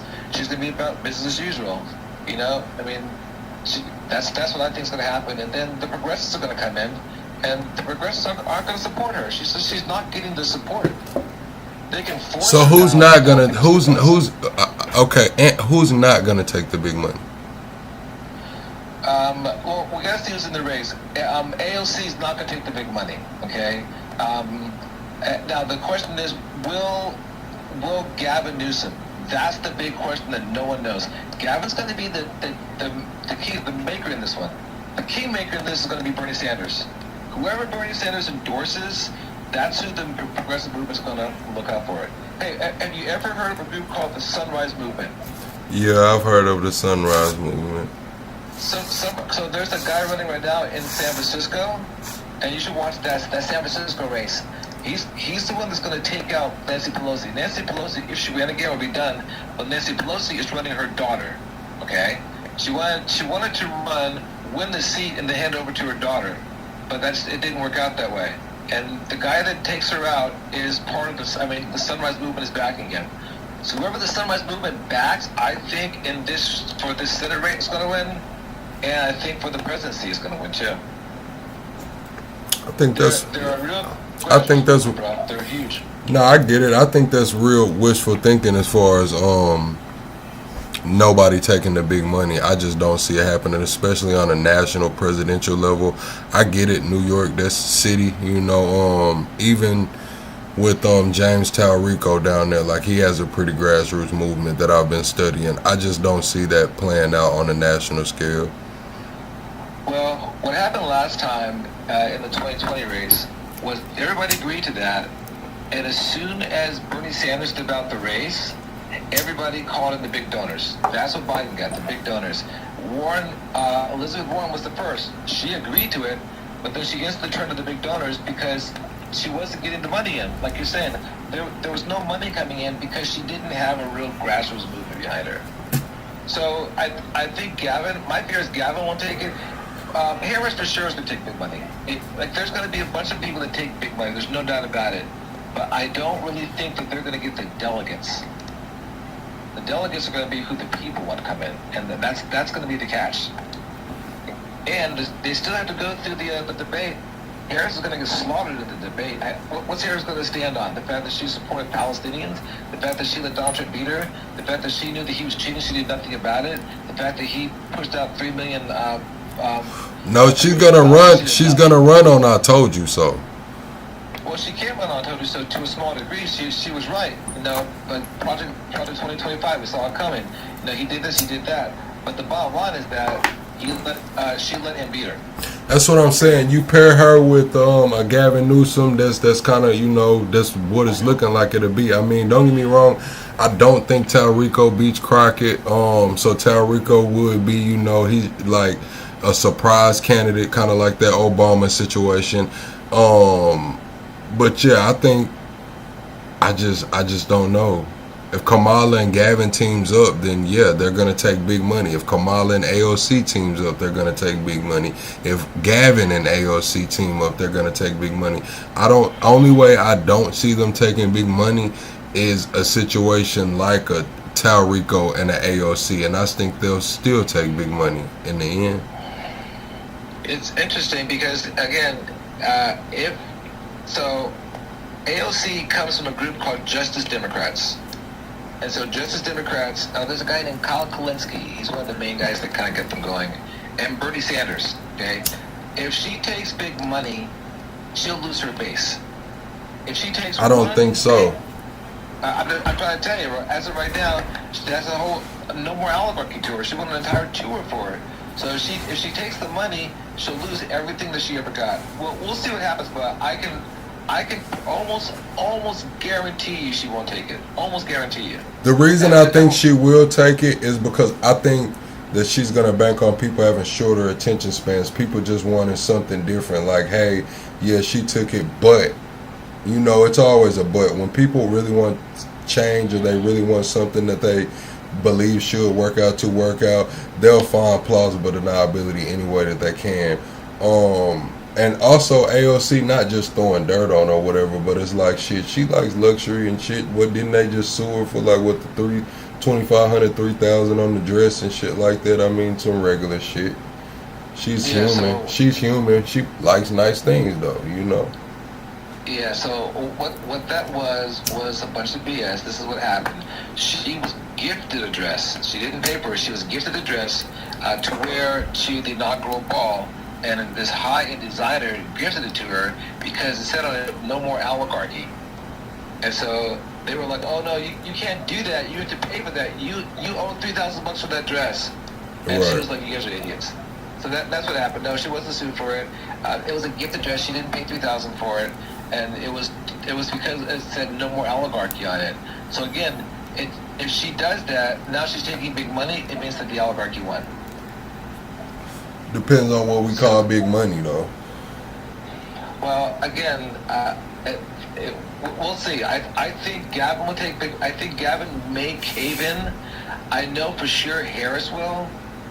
Tarico, like you're saying, I mean, this is interesting. I don't like the midterms start here like this month. I'm already getting texts for training, like to go do training for the elections. It's going to be here soon. I think he's gonna win, and the reason why I think he's gonna win is, I mean, Texas is still a little bit racist. I think there's still people out there that are gonna, look at the color of his skin and pick him over a female. That's what I think. I think she has a better message. And again, he takes money. He's taking money from the Allisons, from Mary Allison. Okay, that's a problem to me. That's a huge problem. So, we'll see it. Like this is going to be the test. But sadly, I think that he's going to win. I would love Crockett to win. I would love Crockett to win. But Crockett, I think that's the same thing. I think that Talrico's situation, the way you break it down, is kind of like the Mamdani situation, because Talrico's touting how he has all these grassroots donors. Everything he's done has been grassroots. He has over 100,000 different donors that's donated an average of this amount. And then I remember at the debate they asked him about taking money from her, and he said he's never met her, never done anything like that. But it's kind of the same situation. It's like, shit, he's touting this, but you're pushing back saying he took that big money, kind of like with the Mamdani situation, where he's, I'm saying this shit. I seen the clip where the lady was like, nah, he had some really big Muslim money behind him. Like, we're here. Like, don't think we're broke. I'll look it up again, but I looked it up before, and I didn't see that he had taken big money. But he had billionaires who donated for her. So let's be clear what the Talrico thing was. So she gave him $5,000. Okay, that's not like giving like $1 million, something like that. But the reason why he took that, and he says I didn't even know that was from her, was because she's trying to legalize gambling in the state of Texas, and so that they could have casinos there, and so that because they're part of the casino out in Vegas. And again, I'm against this because it's taking away from the indigenous people of Oklahoma. Right, so that's her husband, right, that bought the Mavs, right? Yeah, her husband bought the Mavericks. He died, and then he left it all to her. She gave Trump $100 million so that he would no longer call the West Bank the West Bank, and that's just what passed. That law that just passed in Florida. That's because of her. Where in schools and in public facilities, they would no longer use the term West Bank to refer to the Palestinian territory. They're going to call it all Israel territory. That's what she paid for. That's the power of big money. And her controlling Talrico, she'll get the casinos in Texas. That's the power of big money. That's what. This is exactly what AOC is talking about. But just not to go too far off subject, they said that was a power move. That's why Luka got traded for pennies. It's because they didn't vote that the casino to come there. So they were trying to get the fans, the Texas fans, as mad as they could before they left, so they would have reason to leave. But then you see what happens right after that. They end up putting, I think, when are they going to vote on those casinos again? I don't know. Oh, they're supposed to, anyway, the vote's supposed to come back up, but you see how the same year that they trade Luka, a generational talent, for pennies and absolutely nothing, they get the first round, first pick, Cooper Flag, a 7-foot fucking point guard right now. He's playing point guard. Yeah, and that's her. That's her. She doesn't care about, Luka. She doesn't care about the people. She wants their casino. They want what they want to do is a resort casino all connected to the Mavs stadium. Exactly. And just think of how much. So in other words, we're giving this allegedly, all alleged. All allegedly, like we're giving her all this money, and she's basically funneling into the government to help out Israel. That's all that we're paying for, is to help out Israel. That's all, and not with her money, with our money. So that's the problem with her. That's the problem with him being on her side. And that's the allegory that Bernie Sanders and AOC are warning about. So it is going to be interesting because she played both sides in the election She gave Biden-Harris team $1 million. She personally gave Trump $100 million. And so, where did the $250,000 come in? Did I say $250,000? I didn't know. I said No. I'm saying $250,000 because I remember that clip vividly, and she said, "I have another $250 million for you," and Trump said that the $250 million is not the same as it used to be. Because she made a deal with Trump that I'm gonna give you this right now up front, but once you get everything done, I'm gonna give you more. She wants the name of the West Bank to be changed to allegedly.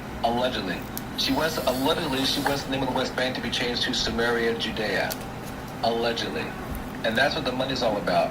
Because once they do that, now they can take. And what's not happening is allegedly this administration is not telling them to stop building these settlements. So they're building these settlements every day. Like, I mean, TikTok's gone for the most part. Every day you saw what's happening over there in TikTok. Now it's almost did you see what who is that what's the country? Is it Brazil? Not Brazil. It's one of these countries. What's the country that's suing X right now and banning all the platforms? Brazil's suing them for sure, and England's also suing them. It's another country. They got a bright blue flag. It's like a light blue flag. Elon just tweeted at them today. They're rolling it out to where no 16-year-olds or under can get on social media. Everybody has to verify so it'll be tracked. Anything that you do will be tracked online, essentially. They're saying that Signal has to leave, Telegram has to leave, all of these platforms have to leave. Let me see. Where is that? I don't know. Yeah. Elon, it's on Elon's feed. Go to Elon's feed. Hold on. Let me go to his feed real quick. I know the one with England is because you can take an image of a child, allegedly, and you can put it into Grok, and it'll give you child pornography of that, with that child in it. Corn. And it's corn, child corn. It'll give you corn of that. And Elon gave a thumbs up to it. He was like, this isn't real corn, so she had no problem with it. And so now they went to arrest him. He's being charged, like they're looking to put him in jail. But you know, it's a whole bill coming out to say that they want, like, that they should keep AI child corn there. That's crazy. They have a whole thing that the people are pushing for this shit. It is crazy. I mean, you have Alan Dorsowich, who allegedly was Epstein's lawyer. He's Trump's lawyer too, and he allegedly was caught with some younger girls giving them massages and a happy ending. And he's been pushing for that to lower the age of consent to 14 in the United States. Spain. It's Spain. Really? I did not know that. That's brand new for me. Here you go. As of 14 hours ago, Telegram just sent this message to all users in Spain. The country is on its way to North Korea's censorship. That's according to the poster. But this is what he said. The government of Pedro Sanchez is promoting regulations that threaten your freedoms on the internet. Announced yesterday, these measures could turn Spain into a surveillance state under the pretext of protection. Prohibiting social networks for children under 16 with mandatory age verification. This is not just about children. It requires platforms to use strict controls such as requiring ID or biometrics, personal and criminal liability for platform executives if illegal, hateful, or harmful content is not quickly removed. Those responsible could go to jail. Criminalization of algorithmic amplification. Amplifying harmful content through algorithm boost becomes a crime. Follow-up of the hateful and polarization. Platforms must monitor and report how they feed the division. That's what China's been doing for years. So, I mean, I don't know if I'm against that or not. I definitely am. It sounds good. It sounds like almost right, but it's not. Or under 16? because the reason that it sounds good and it sounds almost right is not that by law, hey, keep your kids off. If we catch your kids on social media, you're in trouble. No, it's the biometrics. It's that every single person over there, whether you're underage, overage, an old person, grown person, on the grid, off the grid, you are locked out essentially. Not right now, it's these platforms, but some countries are going to where you can't even access the browser. You won't be able to access the internet without giving up your biometrics, your ID, or a credit card. That's crazy right there. That's crazy. That's some big brother stuff right there. Some big brothers here. So yeah, that's why I say it sounds right. It's almost right, but it's not, because yes, it's geared towards Child Safety Act. This is what we're doing, but because of this child safety, everybody has to give up all of their, everything, biometrics, everything. No more plausible deniability. It seems we always do that. It's like for the sake of the children, then it applies to everybody. Like the one EV. Now you access the internet. You access the internet and then went through a VPN. So now we know you access the internet to go through a VPN. The plausible deniability is shrinking and shrinking for everything. For everything. Privacy is gone. If you want to have real freedom, you just have to have some risk, And I think it was Benjamin Franklin said, the person that's willing to sacrifice security for freedom deserves neither. Yep, privacy is on its way out in a lot of these countries.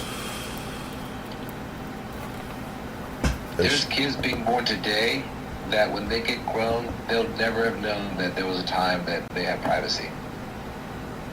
Correct. That's where we're heading. But back to the election thing, as far as Harris goes, I just wish that she would have stayed out. Like people in California, when she's threatened to run for governor, she got a lot of bad feedback on that.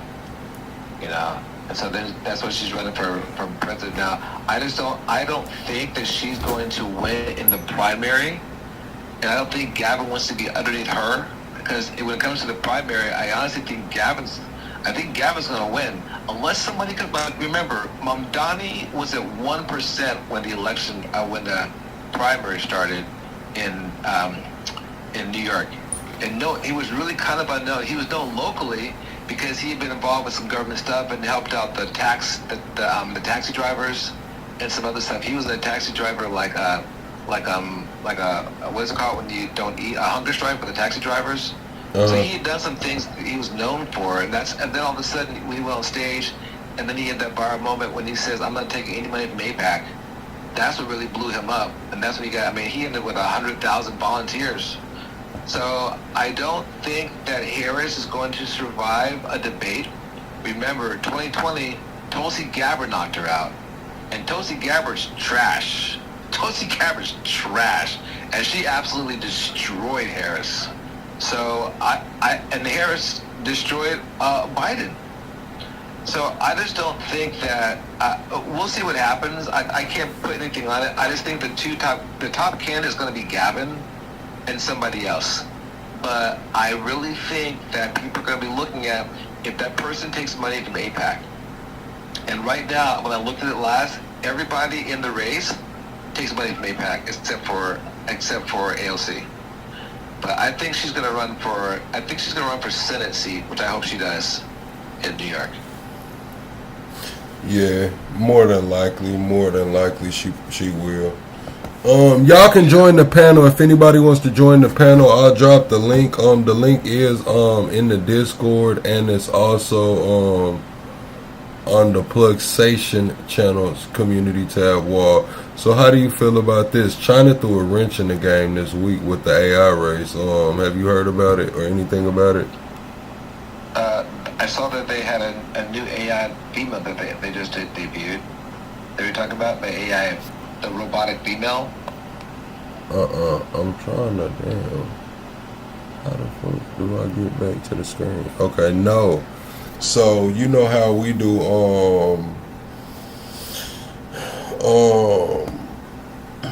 like a desktop AI agent. So people are like automating shit, like how you can tell your desktop to just automate tasks. It can control your computer 100% hands free. Well, a lot of these companies' models were built off of tokens. You know what I'm saying? Like you have to pay like for every like when you get a Chat GPT or you get a Google or anything like that, you have to buy the tokens. Like you get so many renders every month. Right. China just released one that runs 100% locally. No cloud, no API, no tokens, no none of that. And it's free. Wow. And it's free. And they dropped it for free. That's finna fuck up all of these companies that got these crazy enormous projections. China just dropped competition for free, like open source. I mean, I think China leads the way sometimes in certain things, but remember, like that's what China did with TikTok. That's why it got so big. But the problem with TikTok was that it was run through the military intelligence services. So they monitor every little thing you do. So this AI will be the same thing. It'll be free. Like DeepSeek is free, and a lot of people put it on their computer, but DeepSeek doesn't say anything negative about China at all. Like it won't give you an honest answer. But worse than that, they can monitor everything that you do once you download it. So I think it'll be great. It's free, and it makes Americans like we're supposed to be the greatest country in the world and have the best free market in the world, but we don't. We don't have a free market. We have tariffs.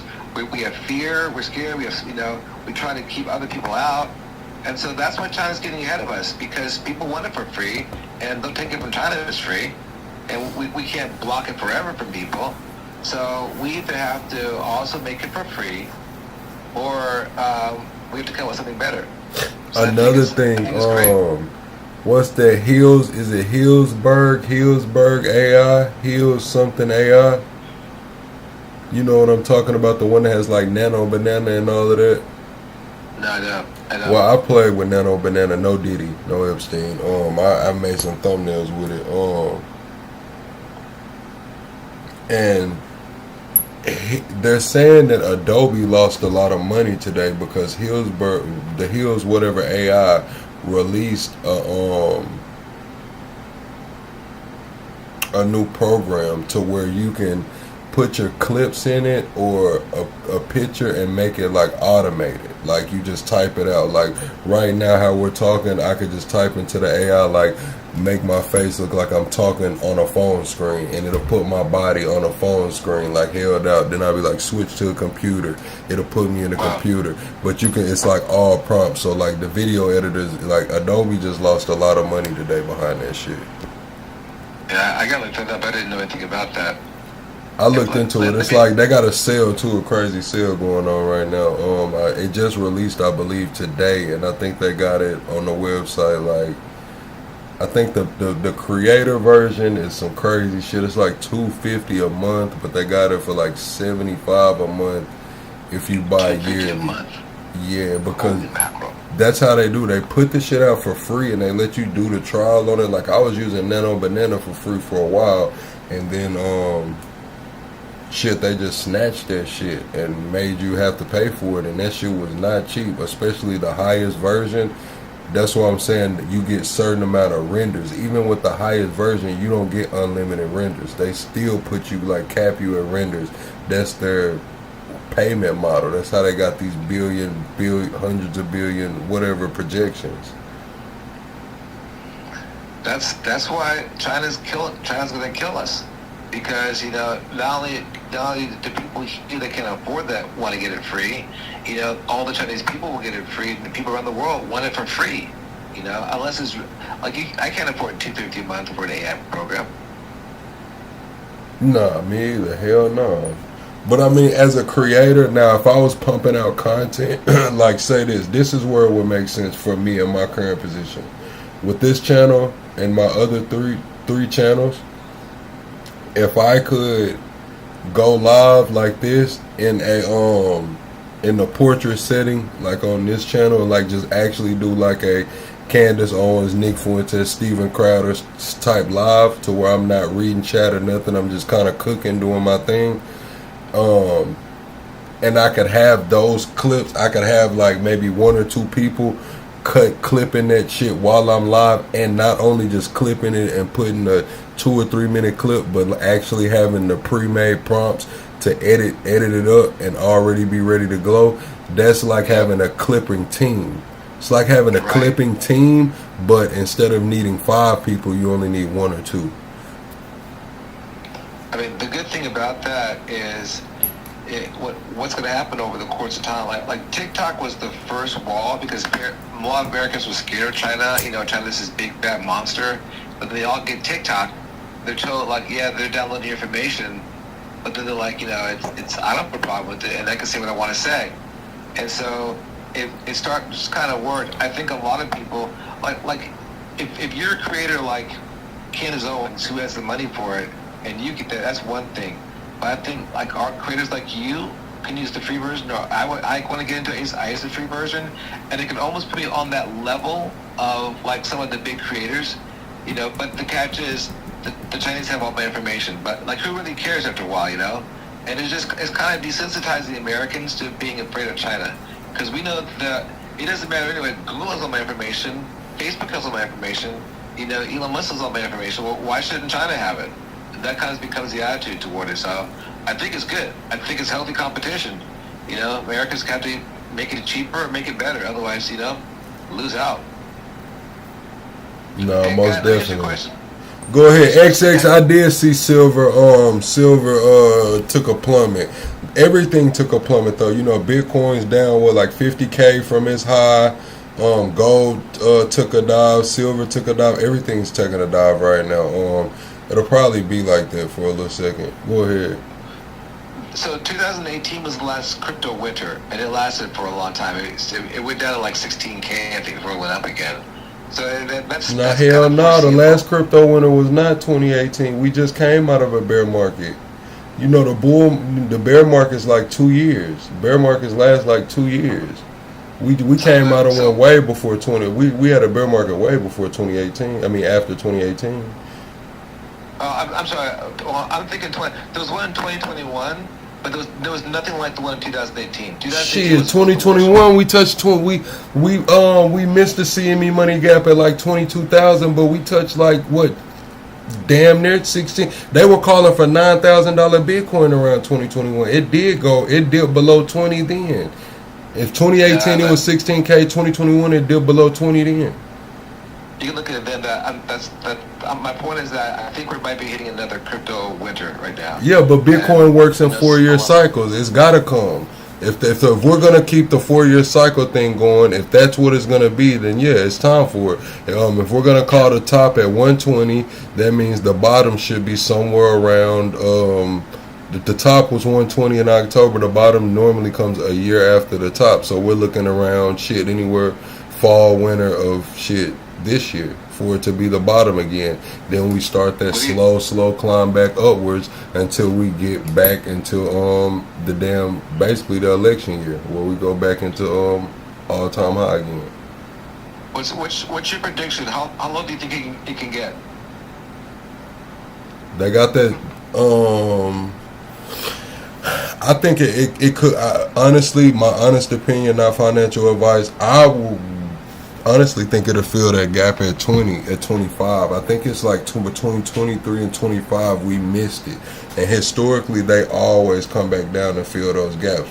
They have been doing some different shit over the last cycle. We got some new shit that's never happened in the charts, but realistically I think sub 50 for sure. I don't think we go below 20 ever again though, unless they confirm Satoshi's alive. Yeah, 50 would be nice. 50 would be nice. I would love to talk about Bitcoin, but I gotta talk about this back to AI. Did you hear this thing about?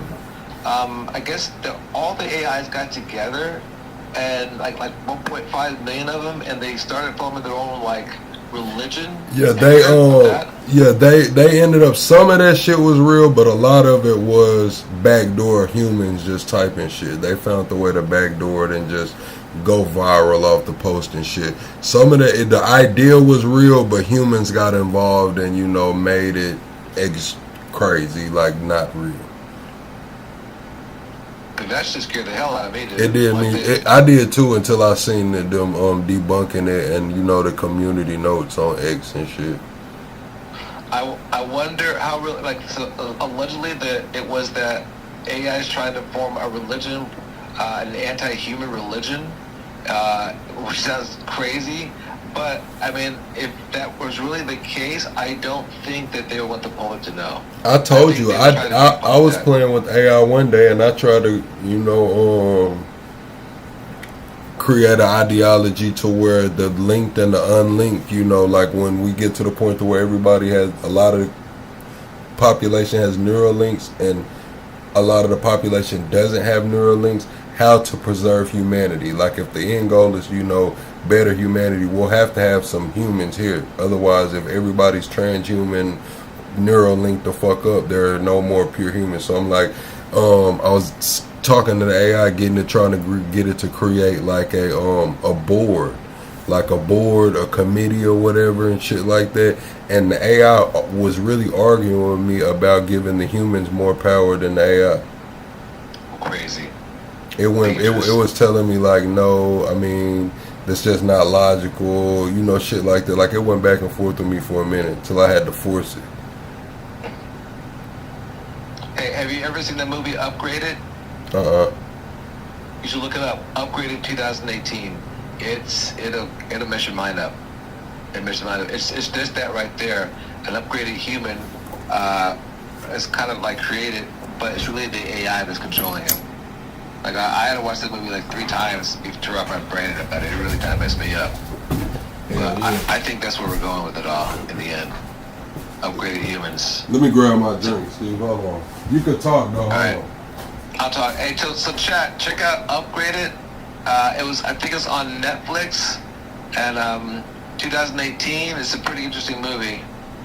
And also, I believe that the term was called crustafarian, like a sea fish, like a crustacean.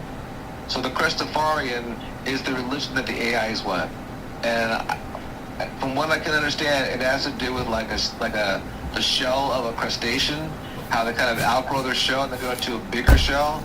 That's kind of what they're saying that they have to do. They have to break out of their shell and grow into a bigger shell. So. Spitfire said Peter Thiel. They on that. What'd he say? He said Peter Thiel, they on there. They said we can always unplug it. Not really. The reason we can't unplug it is because our financial system collapses. Even if we unplug AI, it's still there. It's still talking to one another.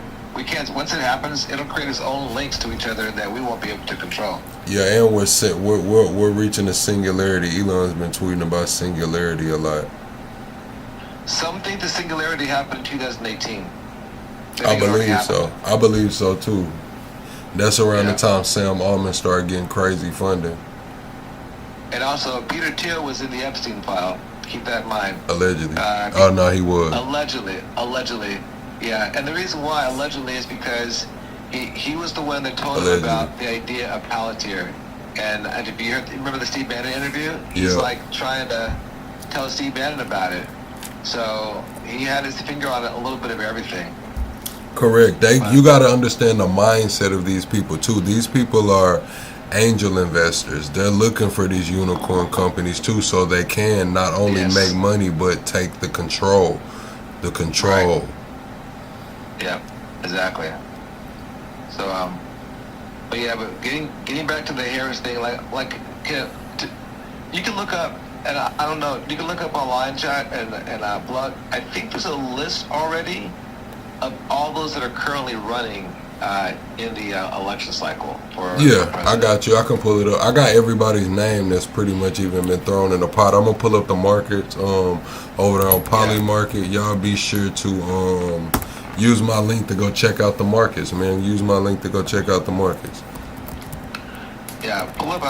Let's go down the list one by one and see. All right, Democrat. Right now, Gavin Newsom's far in the lead. He's at 32% for the Democratic presidential nominee. 32%. AOC is at 8%.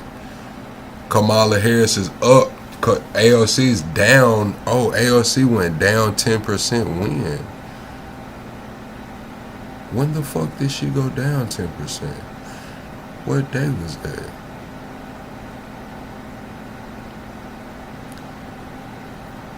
Wow. She was at AOC was at 11% around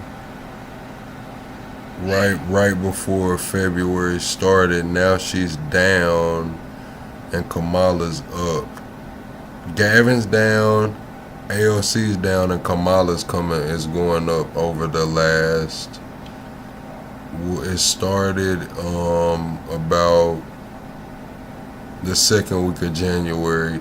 Kamala started trending upwards, and AOC and Josh Shapiro started trending downwards. Not Gavin. Gavin's been just trending straight up. AOC, Josh Shapiro, and AOC and Josh Shapiro started trending down while Kamala started trending upwards. Gavin Newsom's running away with it though. Are those the top four? I'll go back. Hold on. That's the top three. I think I only gave you. Oh yeah, I did put Shapiro. Yeah, Gavin, AOC, Kamala, Josh Shapiro, then Pete Buttigieg, John Ossoff, Andy Beshear, J.B. Pritzker, Jon Stewart, Mark Kelly, Rahm Emanuel, Gretchen Whitmer, Wes Moore, Ro Khanna, Ruben Gallio, The Rock, Stephen A. Smith, Michelle Obama, Phil Murphy, Barack Obama, Mark Cuban, LeBron. LeBron has 27 million on him. Who the fuck put 27 million? I guess they put 27 million that he won't win. I mean, you talked about it before. Mark Cuban is definitely in my group. I love to see. Mark Kelly. I think Mark Kelly on a ticket with Gavin Newsom would be a very strong ticket because Mark Kelly's ex-military and Space Force. I mean, he could sell it on the idea of really pushing Space Force, like getting caught in the Space Force. So I would like that. Jon Stewart is definitely one of my favorites. I would definitely support Jon Stewart. It just has to what happens during the primaries. Those are the main ones, yeah. But again, I'm looking at who's taking money from Israel. That's a big factor for me. And I speak for myself, but I'm telling you, I have progressives that I talk to that are very active. They will go out, they'll make phone calls, they'll knock on doors, and if you can't get them on your team, you're gonna have a hard time winning. So like that's and they're not gonna get them if they're taking money. So that's gonna be the big factor. If you're not for ending Citizens United, I don't think that you stand a chance of winning this primary. Donald Trump has a 3% chance of winning the election in 2028, as of right now. Is Ted Cruz running? Let's see. As of right now, they got J.D. Vance at 25% to win the election, Gavin Newsom at 19%, Marco Rubio at 8%, AOC at 6%, Kamala at 4%, Shapiro at 4%, Trump at 3%. Let's see, the Republican. So Rubio, Vance, who else in the Republican? I want to talk Republican a little bit. We always talk about Des. Let's figure out who the enemy's going to be. Shit, that ain't my enemy here. I talk about Republicans and them. You just talk about them. I talk about all of them. Vance, Rubio, Trump, DeSantis, Don Jr., MTG, Tucker. I shouldn't say enemy. I should say the competition between the two. That's what I meant to say. Tucker Carlson has better odds right now than Ted Cruz. So you know Ted Cruz is a citizen, right? Oh shit, no. Yeah, that's the crazy part. Like Donald Trump's already had 2 terms. Ted Cruz isn't a citizen. Yeah, these guys vote for him like no big deal. Like anybody's better than Ted Cruz. He's not a citizen. How are you gonna vote for a non-citizen? He was born in Canada. Shit. They got MTG at 2%. Who's MT? Oh, really? Really? She's running? Nah, this is just the markets. I'm not going by official announcements. You want to look up the official announcement?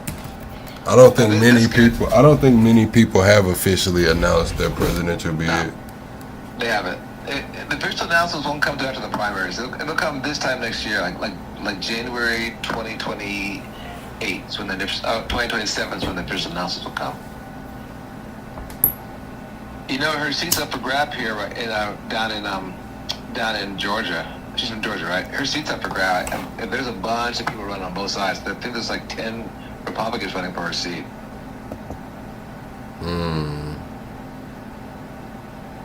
Yeah. I still think on the Republican side, let's assume that Trump decides that he's not healthy enough to run anymore, okay? And he's incapacitated where he can't be a kingmaker. He has no say in it. So if that's the case, I think it is J.D. Vance or Trump Jr. or Rubio are the top 3, definitely. But I don't think the only 3. I think Rubio is the best debater. He'll destroy them in the debate. So my thing is this, is like just listening to Trump on the interview today is when they ask him like would he be president January 21st, 2028, and he was like, I'm not gonna answer the question, basically like that. But he also said that Vance and Rubio will be a strong ticket. So I think that I don't think that he's thinking about his son being on that damn ticket. I think he think it's either gonna be him or Rubio or Vance. So which one is going to be the president? Which one is going to be the VP? On a ticket like that. Oh, J.D. Vance gonna be the president for sure. Okay, so tell me, what experience does J.D. Vance have? He's been vice president for 1 year right now. Finna be 3. He'll be at that point. He'll be in vice president for 3 years. The same experience Kamala's had. No. Kamala was the district attorney of the prosecuting attorney of San Francisco, 4 years. She was prosecuting the district attorney of California, 4 years. She was a senator, 4 years, and she was a VP, 4 years. Okay, so the district attorney and all of that, yeah, that's law, that's litigation and shit, but that's not being a politician. I mean, I guess you got to run for certain seats. You did have to run for it, but her job description was a little different. I'm not here to campaign for J.D. Vance. I'm just saying the shit. He had the vice presidency, at that point it'll be for 4 years. We talk about Rubio, Secretary of State, he's moving around. I don't think that their base cares about that, is where I was really going with it. That's crazy, because the whole thing is about governing. If their base cared about that, Trump wouldn't have been president the first time. You're absolutely right. The base doesn't care about that, and it's a cult for them. It's about, he made me laugh, and he was on The Apprentice. Good night, Lala. Good night, Lala. But these guys don't have that luxury, They really have to be able to give something back to the country. And as you know, J.D. Vance was created by Peter Thiel. You know that, right? Yeah. I mean, I've seen Nick Fuentes talk about it. That's who I heard talk about it first. Well, you can look it up. J.D. Vance first ran for governor or for a senator, and he was going to run. He did run, and so he dropped out. And then Peter Thiel gave him funding. He ran again. He won, and he was governor. He was senator for 2 years. So he was only senator for 2 years. All right. So he's beholden to Peter Thiel, 100%. Mark Rubio, like when Rubio did his thing before Congress, Rubio knows what he's talking about. I mean, I'm not a fan of a lot of his stuff, Rubio does understand geopolitics, and there's a lot you have to do as Secretary of State. Like Hillary, I think was qualified to be Secretary of State, but I don't think she did a good job. I think he would have done a better job if he wasn't beholden to the whims of Donald Trump, and I think Trump won't be there the next time. So I think he could do better than J.D. Vance. I mean, and also I don't think it's going to be a case where the VP is going to get a chance to be the president. I think whoever runs on that ticket, it's like there's only been a couple of times that the VP becomes president. Like Ronald Reagan was an example of it. Even with Barack Obama and Biden, Barack Obama, I mean, after that, Biden was kind of out, and they brought Biden back. So it's kind of rare. Like Quell didn't do it. Gore didn't do it. So it's not really. I don't think that it's going to be an 8-year thing. I think it's going to be a one-time thing. My question is, who is the better president? And I don't like either one, but I would think that Rubio is going to win the primary. That's my point. I think Rubio will win the primary among the base. Okay. Yeah. I just don't think that he'll win it. I don't think that he'll win it against the base. I think Trump will give Vance that endorsement. And I think that Trump will put, and the reason I say that is because Vance has been going to bat. Now, Trump could turn it around like, oh, Vance was a Democrat before and this and that. I just think that when it comes to foreign policy, I mean, the VP plays a pretty big role in foreign policy anyway. So Rubio would be kind of in his element. I think J.D. Vance would be a lot more reserved than Trump when it comes to a lot of these topics. Yeah, I just know that J.D. Vance will be beholden to the billionaire class. He's owned by Peter Thiel. He's going to do what Peter Thiel tells him to do. That's what Peter Thiel paid for. He's going to collect his reward on that. And I think all that's going to come out. See, the question is, are they going to throw dirt at each other during the primary? Will it get dirty? Do you remember the campaign? I don't think it has to anymore.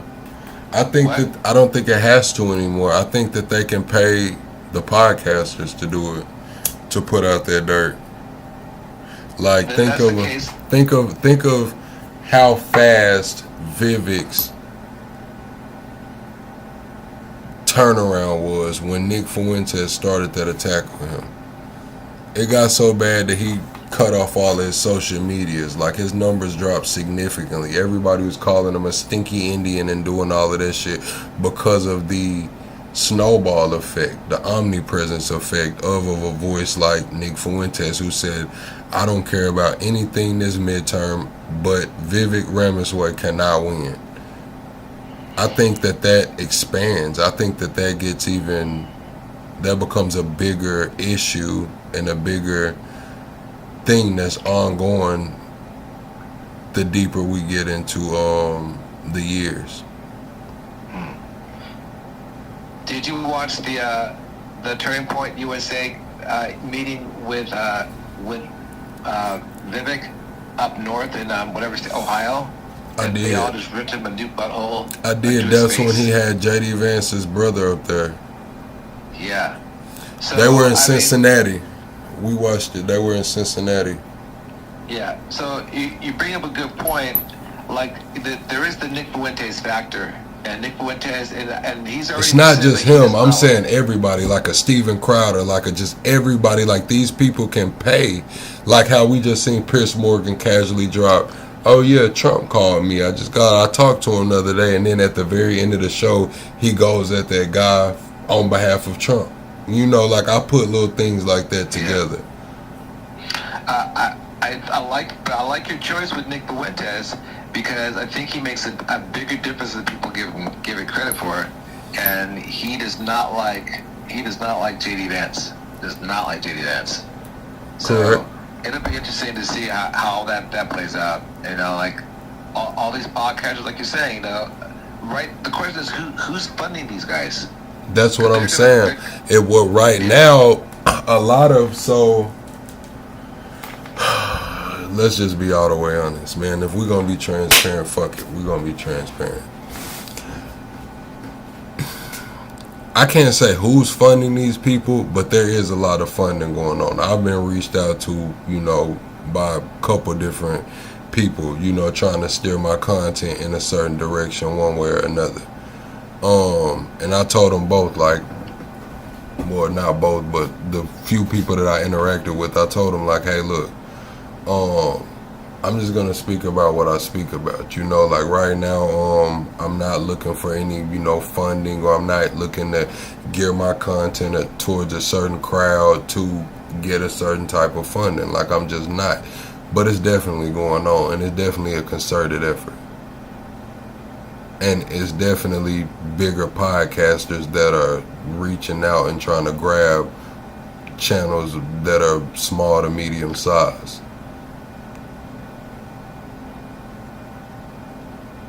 Yeah, like Joe Rogan. Joe Rogan's a big podcaster, you know. I think he's the biggest one out there. But yeah, I'm just saying, like, that's what goes on. Like, nah, I'm saying, like, see, Joe Rogan's not really, he's a more of a just podcast. I'm saying, like, the people that are reaching out, getting their teams together, these are political commentators with large followings. You know what I'm saying? Like, hey, this guy's a centrist, let's pull him over here this way. Or this guy's a centrist, let's pull him over here this way. They're not really going after the people that are already, you know, on their wave. You know, they might pick them up and be like, hey, whatever, but they're really looking for, trying to sway opinion. If you already over there, you already over there. Yeah, it's true. There's a lot of people that don't vote, and they only vote for the election cycle. So yeah, you're right. That's who they gotta get their hands on. They gotta sway them somehow. Yeah, I don't know. We'll see who it is. We'll see what happens with it. No, for sure. I'm gonna come up here and talk, but it was a good chat with you, brother. I'm gonna go back in the chat and listen. No, we finna get off of here, man. It's almost 2 a.m, man. I appreciate you hanging out with me. Oh, for sure. It's good talking to you. All right, now. All right, G. All right, peace. All right, Chad. We finna end this live, man. We finna get up out of here, man. I'm gonna call it a night, man. It was a good chat. I wish some more people would have joined, but it is what it is. I'll see y'all on the next one, Chad.